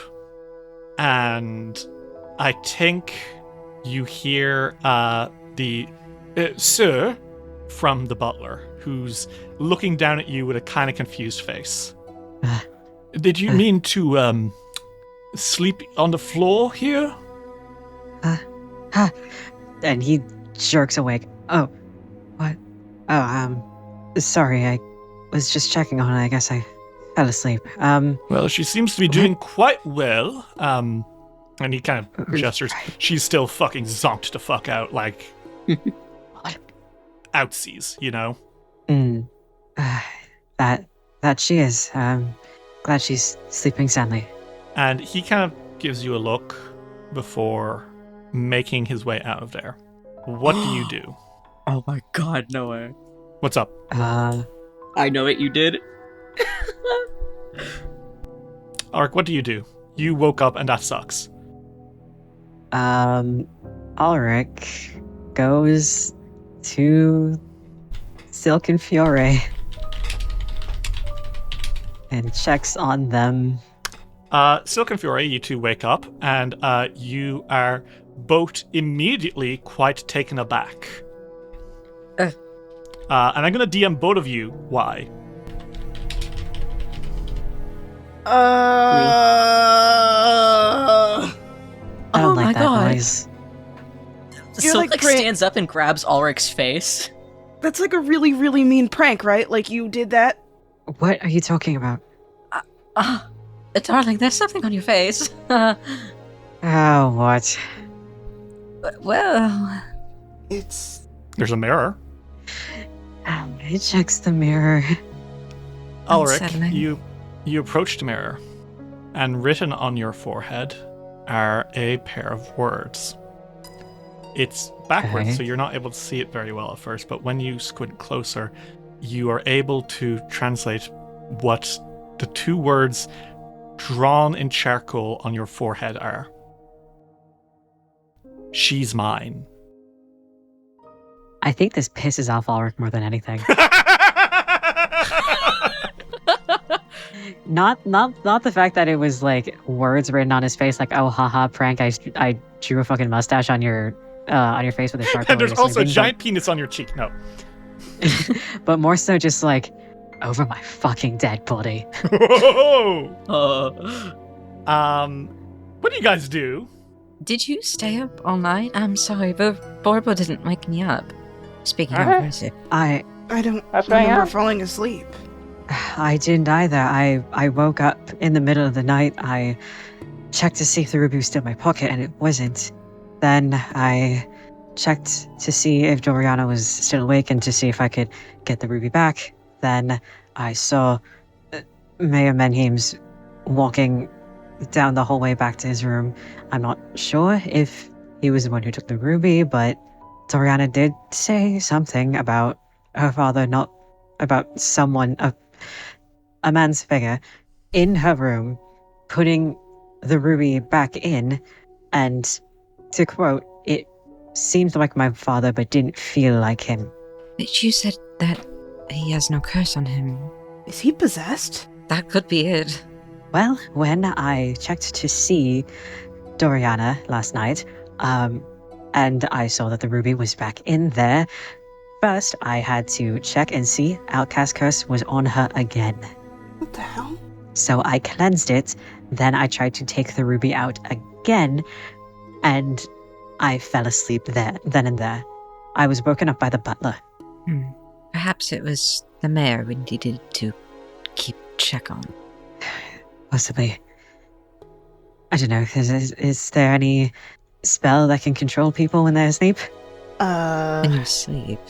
Well, there are spells to control someone against mostly their will. In one's sleep. He opens his Astronomicon. Would he know about any spell that can do that? I think this is a pretty classic case of using Arcana to recognize a spell. I would love to do that. Silk, you do a few page flips through, and you identify 2 spells that were probably used last night. Mm-hmm. First off, sleep. Yeah, I would do it. All creatures in a 5-foot burst, which all of you are very handily all grouped together, including Borbo, make a will save, or fall asleep for the night. Ulrich succeeded the first time, it looks like. That's why he woke up after a minute, and then did not succeed the next time. Oh. The second spell that you think might have been used here is Dominate. Yeah. That's what I was thinking. You take command of the target, forcing it to obey you. It just will fully do whatever is asked of them, and if they're not strong enough to resist it, they're just fully, completely under someone else's control. My question for that, and if Silk knows this, do they remember whether or not they were dominated? It depends. Sometimes the answer is yes. For example, if you were dominated to your face and told to attack your allies, you would probably be able to shake off the shackles of domination. If, however, you were able to write it off as, I don't know, a dream, you might not realize it was a domination. He closes his book. Cut and clear? That was dominate person. We need to have a chat with the mayor. Okay. Yeah. I also need to check again. Those stones. I'd like to know just exactly what is stored inside. I didn't expect it to be capable of a sleep spell. Simple as it is. Yeah. And since the rubies were swapped, you'd probably still have the one from the Staff of the Dreamlands as well, right? It's in my study. Okay, well, if needed, we could retrieve it and see if there's see if we can find a comparison between the two, because they are the exact same, it seems. What do you do now? Is Mayor Manheim's awake and about? It would appear so. You can hear his voice downstairs. Then I think that, like Silk just said, I think that they need to talk to him, right now. Okay. Do you want to just jump to him immediately? Yeah, It's that's what's kind of to a find him. pressing issue. Sure. Yeah. You guys skedaddle downstairs, and Mayor Manheim looks up, and he's a little tired looking, and he says, "Oh, you three are still here. Excellent. How did it go last night? I trust everything is solved?" No, not quite. Wonderful. Do you have a moment for us to discuss? Perhaps we can enter your office? Is this more about my daughter? Actually, it's about you. Oh. All right. Well, certainly. Let's go to my office. Thank you. And you three skedaddle on in. He sits behind the desk and he looks up at you with a grave face and says, "How can I help?" Have you been having any particularly strange dreams as of late? Anything at all that you can think of that's weird?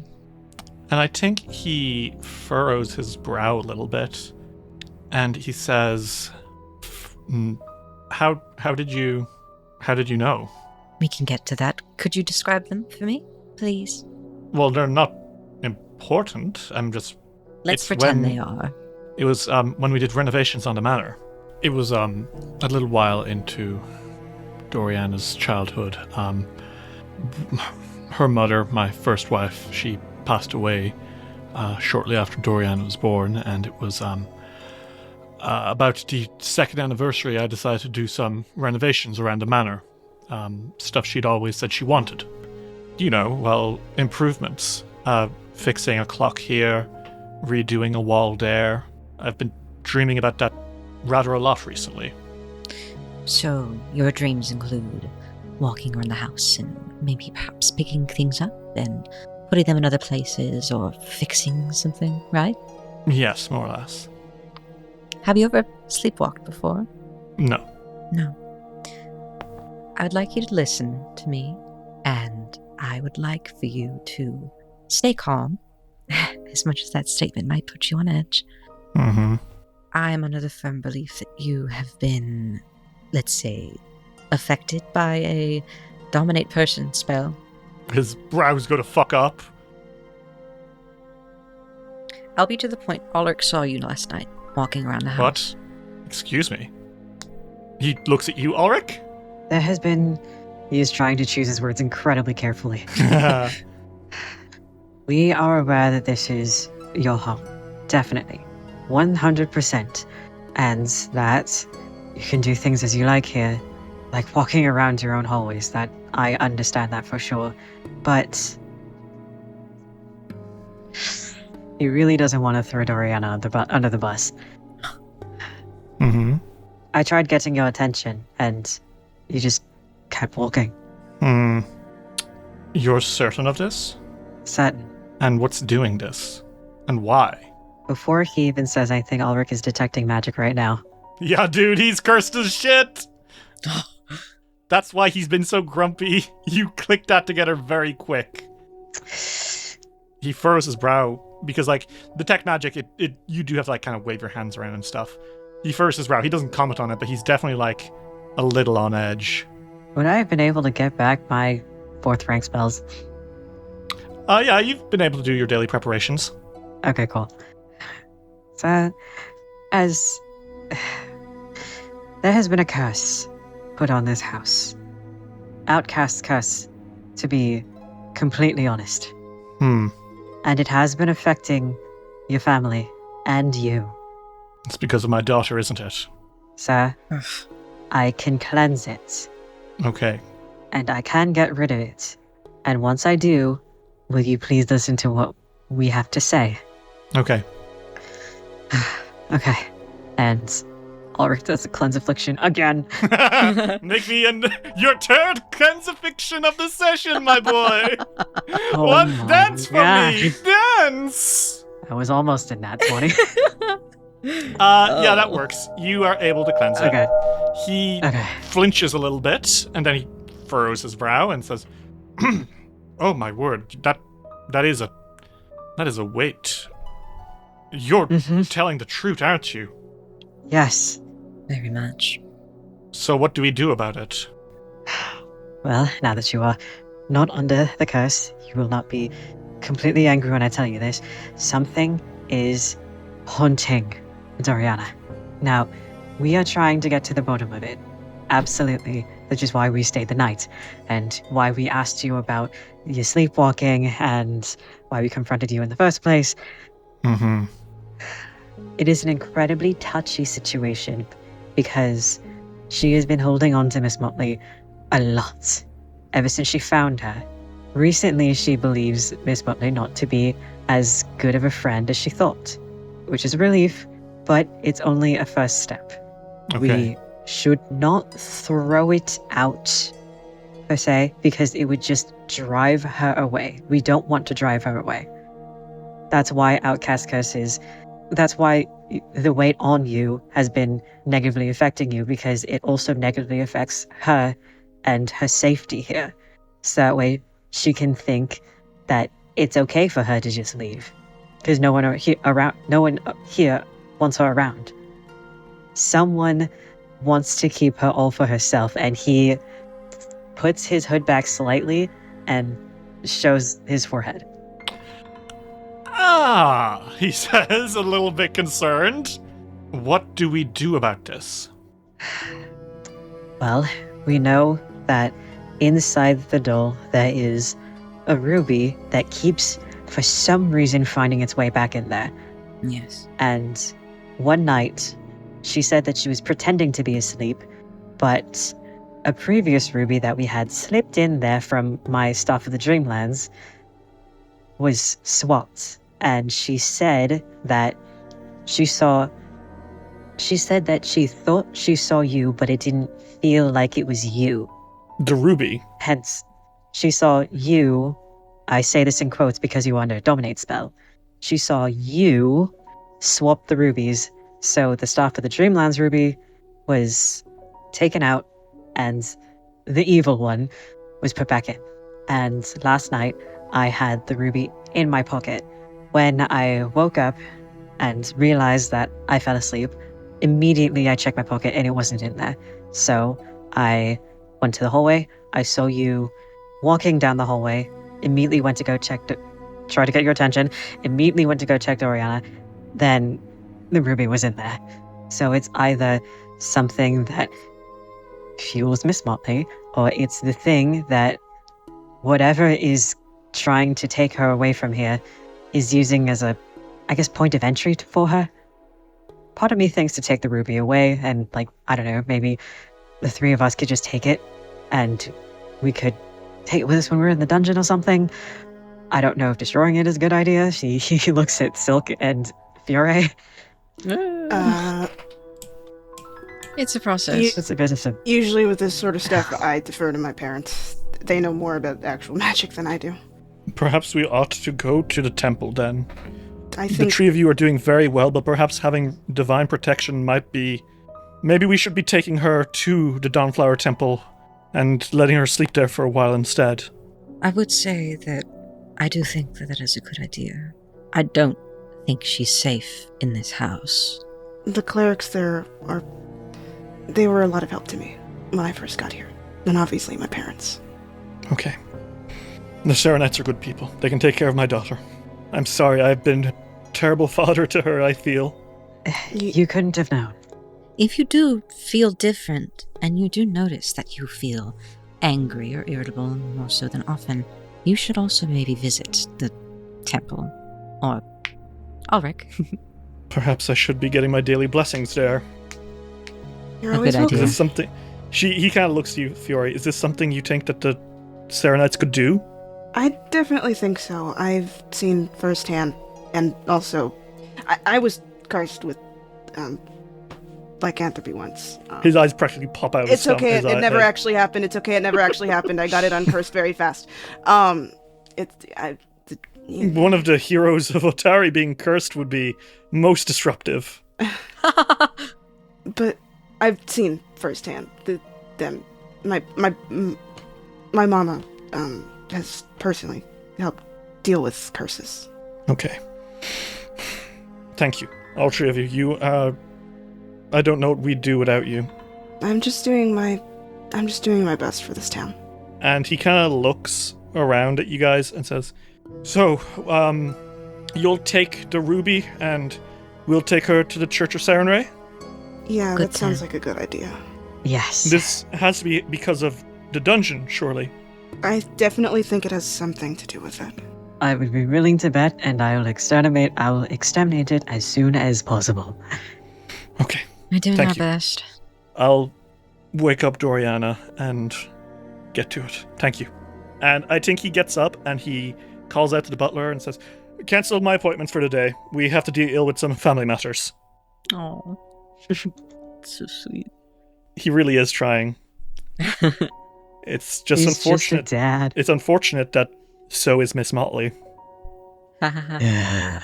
So he Dude, estrogen could have saved him.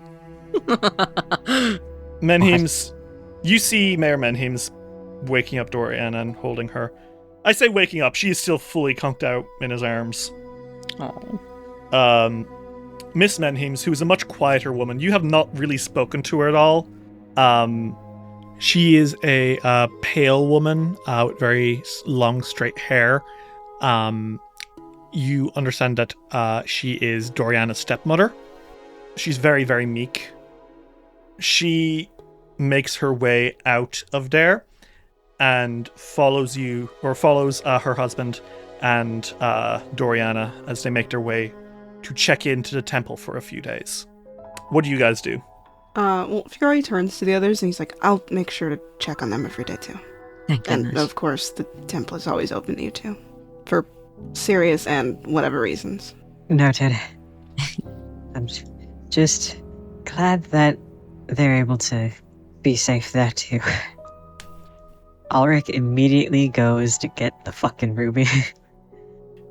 You go into Doriana's room and you pick up Miss Motley and she's empty and you... Oh my god. She's empty? That's weird. Do you want to make a perception check? Yes.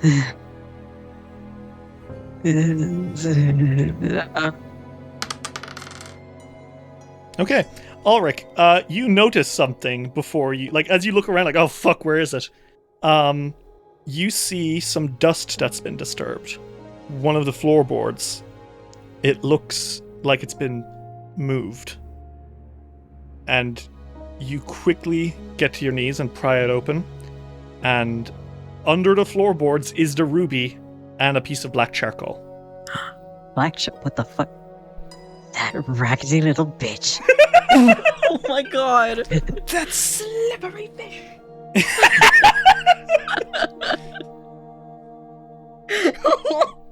Well, you found the ruby.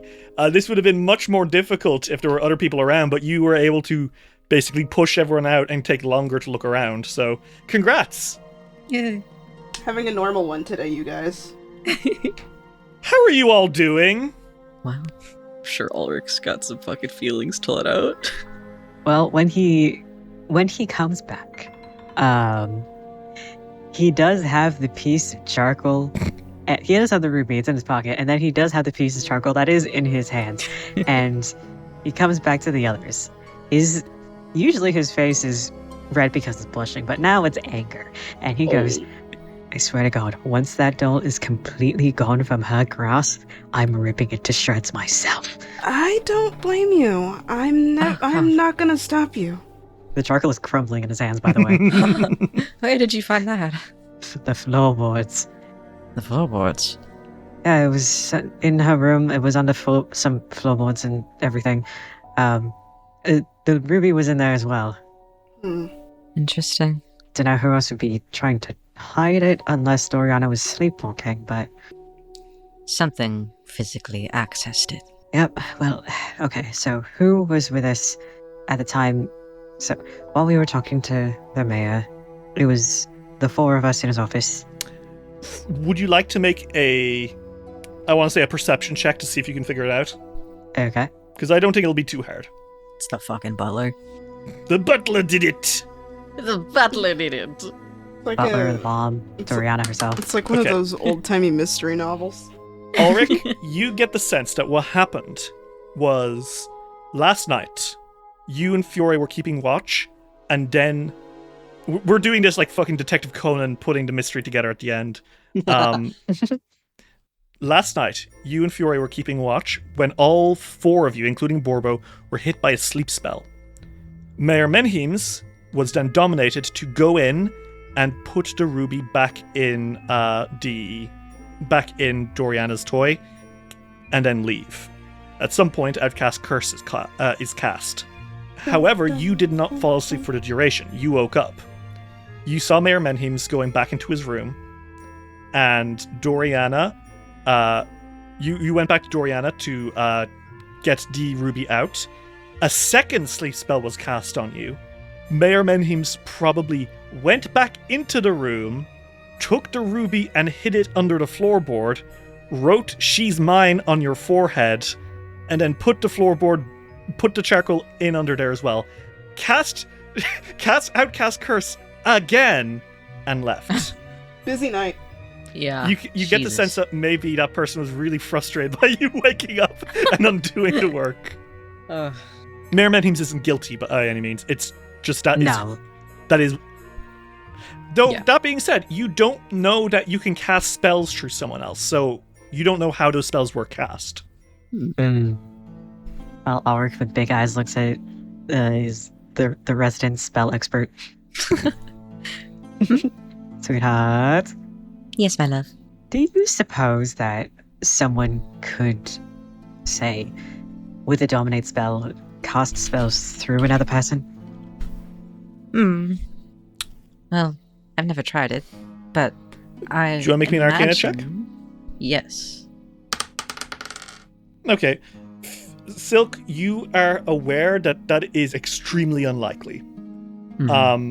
It can kind of sometimes be done, but usually that is a sorcerer who is welcoming others to cast through them. You're pretty sure Mayor Manheim is not a sorcerer.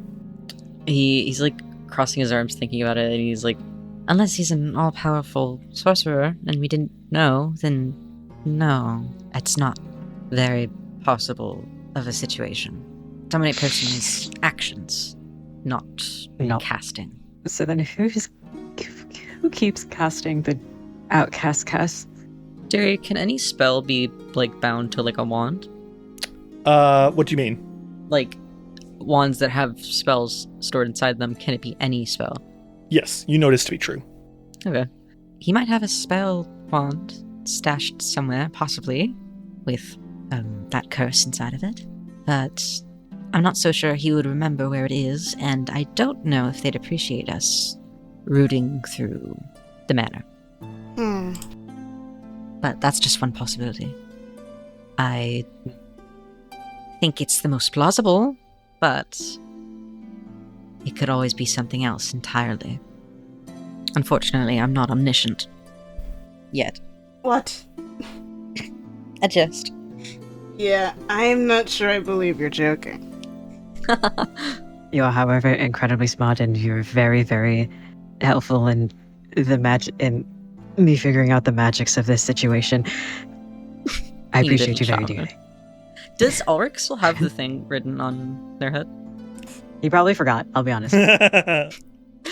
Silk kind of grabs his chin and says, "One moment," and he takes out his hanky and he wipes it off. Much better. Oh. Jeez. Get a room. Thank you. Would you like to? Oh my god. We got things to do. What do you guys want to do? Well, for right now, it seems like that's been mostly, hopefully, taken care of. The door closes, by the way. On its own? Yep. You saw that, right? Yeah, you all hear something, by the way. Hey, wait, huh? What the hell? I start looking around wildly. Not you hear a very loud buzzing noise, like that of a fly. Where is it? Where is it? And the smell of sulfur in the air. Take out my gun. What do you guys do? Take out my fucking gun. God's forsaken buzzing. Do we have anything to like... Oh, it's in here, in the room with you. Like, you were in Doriana's room, the door closes, and you hear buzzing, and you smell sulfur. What do you guys do? Silk has taken out a gun. Ulrich and Fiore, what are you two doing?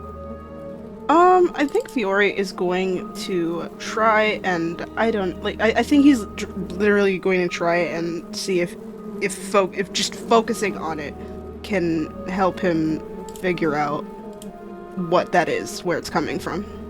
A figure reveals themselves before you all.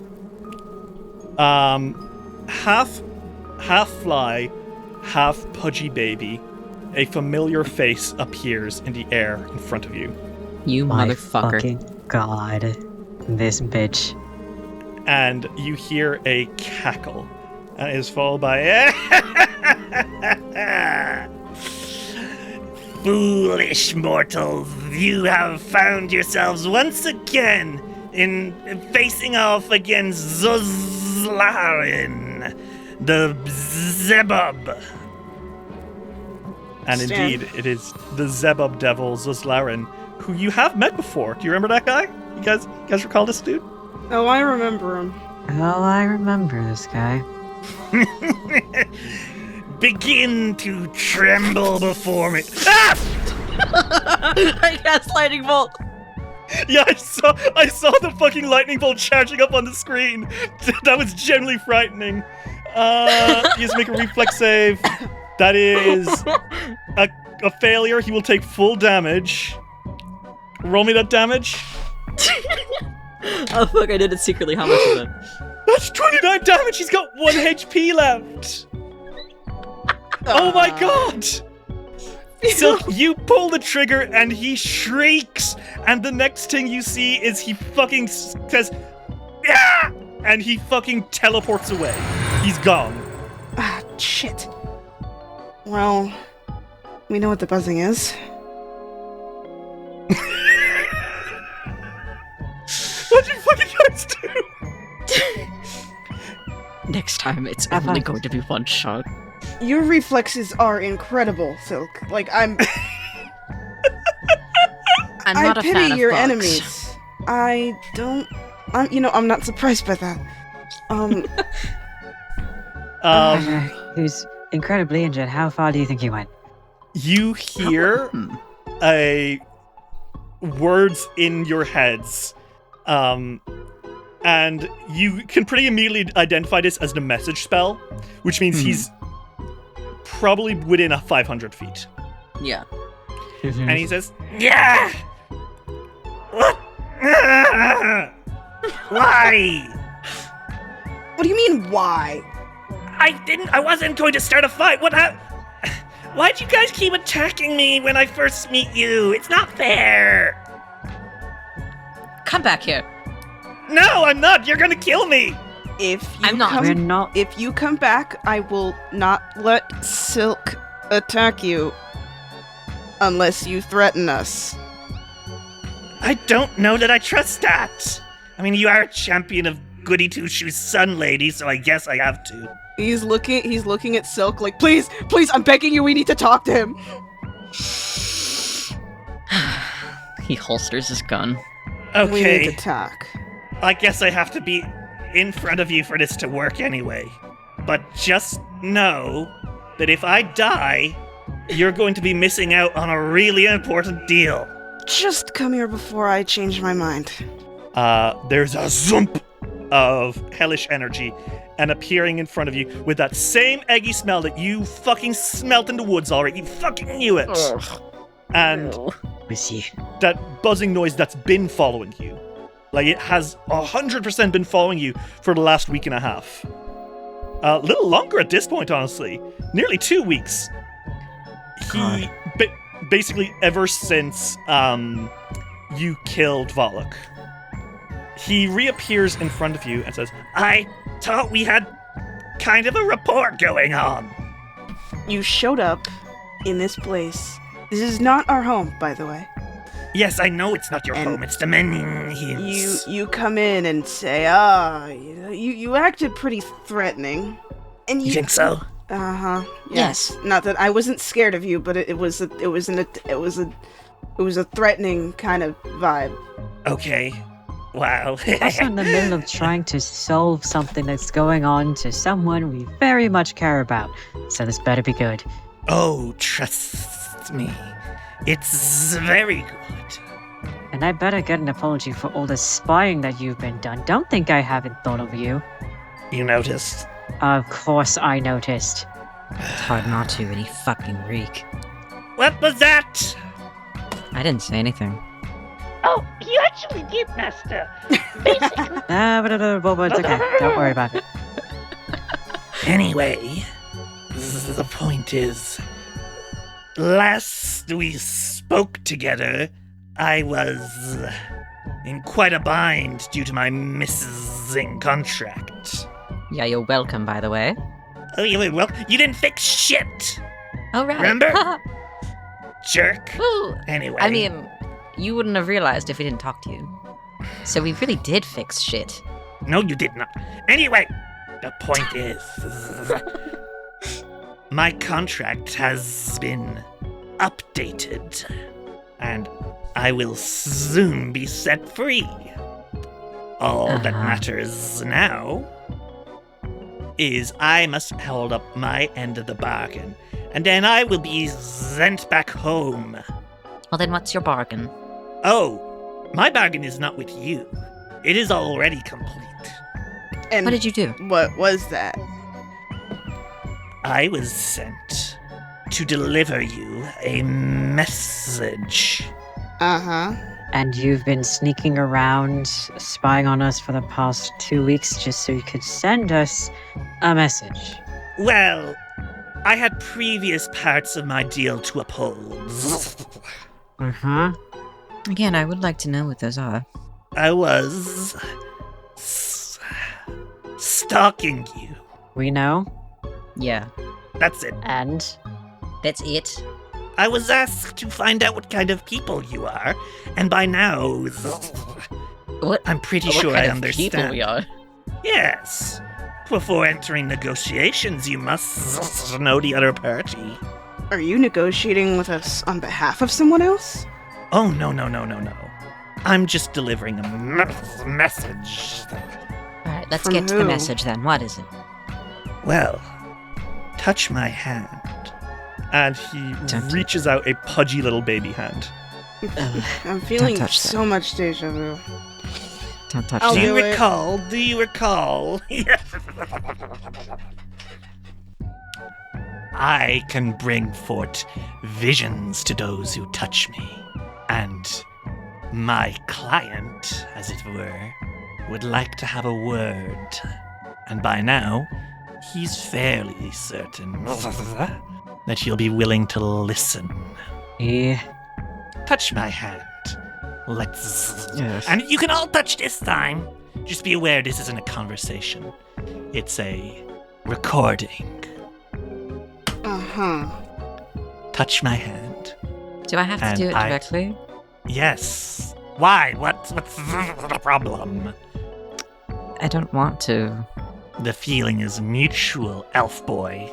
Good. Just come here, touch my hand, and listen to what my client has to say.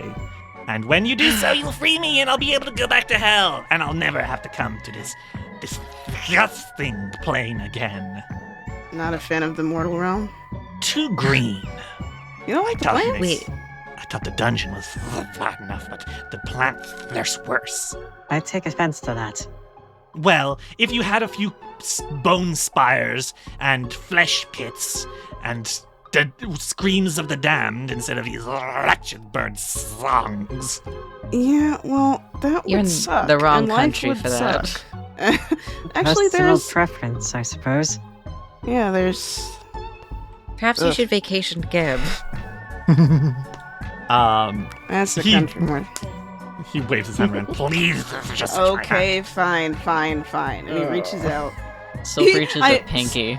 A single pinky, of which it's mostly his nail touching him and just barely. Yeah. Yeah. And Ulrich? Ulrich is also doing it, making sure it's on the gloved hand. Fiora doesn't And care. just like that, your vision fragments, and you see something through the compound eyes of Zuzlarin. Whoa. A figure stands in front of you. And this figure is, well, he's beautiful. He's an Adonis, to put it this way. Hello.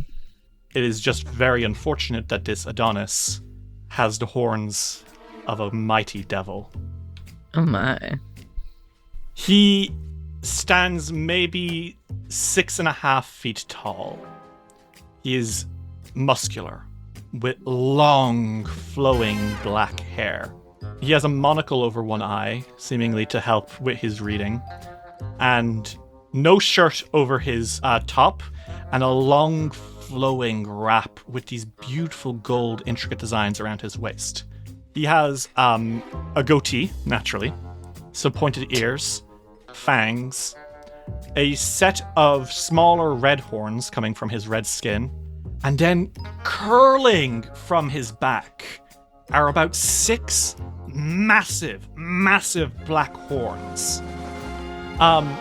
They're like that of a bull, and they come out of his back and point upwards. A pair from his shoulders, a pair from his middle back, and a pair from his lower back. And draped over these massive black horns coming from his back, kind of sprawling out to left and right of him, are huge, incredibly long scrolls. These scrolls have so much legalese written on them that it hurts your head to even think about how long it would have taken to write this. I would estimate, just from a look, that there's maybe 120 feet worth of scrolls kind of like draped over his horns over and over and over again. Oh, Jesus. Whoa. If you all like to make me a religion check, you might be able to find out what kind of devil. Yeah. Silk, that's D-devil. Oh. From the Bible. From the Bible. That's Lucifer, you think. Oh my god. No, you know that's the devil, and you know that's a bad-looking devil. Like, This guy's evil, probably. Probably. Likely chance. Ulrich and Fiore, the two of you, though, you glance at each other, and you grit your teeth. This is a Phistophilus, also known as a contract devil. They are the clerks, scribes, and bureaucrats of hell, rarely found outside the infernal courts, and then almost always to pursue potential contracts, tempting mortals to sell their souls in exchange for achieving their worldly desires. If a target is desirable enough, a Phistophilus can offer contracts for prices seemingly lesser than their soul all at once, though in this case, the devil carefully manipulates the price to drive the signatory into the forces of hell anyway. And this Phistophilus, he smiles warmly at the eyes of the Zebub. Clearly this is a recorded message made for you, Tree. And the devil smiles. And he speaks in this. Well, how are we doing? Ulrich Revra, Silk Witchhelm, and Fiore Sunchaser. It is, well, I would say it's a pleasure to meet face to face, although we're not going to have that opportunity quite yet. My name is Raven, and I am the commander of the forces of hell on the prison floor. I hope y'all haven't minded Zozlarin here following y'all around. I just wanted to make sure that we were in an optimal place to begin discussion. And next time we speak, I hope you will consider me a friend and not an enemy. Because you, Tree, I would like to talk business. I have a mighty interesting bargain for y'all, if you're willing to listen. Still listening? Excellent. Let's talk about a deal. How are the three of you doing as you look up at this illusory devil looking down at you and beaming with a disarmingly charming smile? I have to say, Silk is not mad to be looking at this guy. He's interested in what he has to say. He's gonna hear him out, but most likely he's not excited or enticed about siding with the devil. Ulrich is apprehensive, going to listen, but definitely already knows not gonna like what the guy has to say, maybe. Okay. And Fiore. Wow. If looks could kill, Fiore would have murdered him by now. Like, Fiore doesn't hate, but it's a stare with hate. Raven here, he looks down at you all and smiles. And the size difference between himself and that Zebub really emphasizes his height here, you know. I'm so normal about men. He looks deep into the Zebub's eye and tilts his head up a little bit with his index. I have a proposal for y'all. One that, if you'll listen to me, I think you'll find most interesting, because what I'm proposing will help defeat Belcora once and for all. And it won't cost y'all anything. All it'll cost you is a few minutes of your time to listen to a small-time lawyer's modest proposal. And we come out mutually benefited. And Urevian, the leader of the devils of the prison floor, leans in, smiles. Let's talk about making an exchange. And so, Ulrich, Silk, and Fiore, the three of you listen to the proposal of Urevian. transmitted to you through the Zebub Zuzlarin in the bedroom of Doriana Menhims. And you're all going to find out why this book is called Hand of the Devil. Oh my goodness.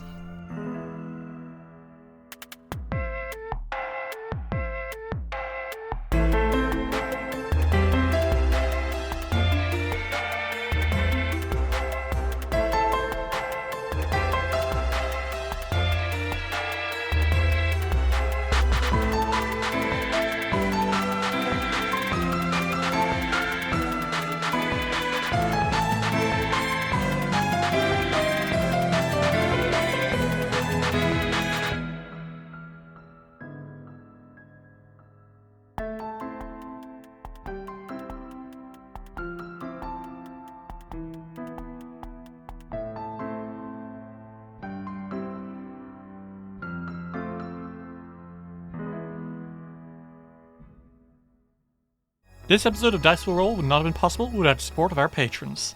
Roxy, Cel Ravau, The Protease Inhibitor, Acid Dialogue, River Sports Artists, 100 Gex Official, Horror Fan, Lightning Scar, Dr. Caesar MD, A Potato, Derpy Gamer, Quinlan Boss, Princess Alavi, Emily is Gay, Meow Mai, Abigail Wallet, Night the Werewolf Teacher, Ashley, Actually a Bot, Violet, Soul Grease Lobo, Phoebe Jeebies, Lux Rexus, Baron Stormcrow, Tony Saunders, Mita, Arave, Moths That Crawls, Varric Falcon, Luis Loza, Aries, Alexander Criswell, Skyly, Genuinely Tricked, Transgirl Trish, Bal Punyon, Matthew Wilson Krasnovich, Tillin Shark, Jace Snooks, Jonathan Love, G. Barbera, Luke, Gideon, Simon Strange, Seth, Kira, Lichlope, Gizmo, Cass, Fable McElduff, Ava, Remty Bright, Lonesome Chuck, Steph, Sean C, Natasha Lumley,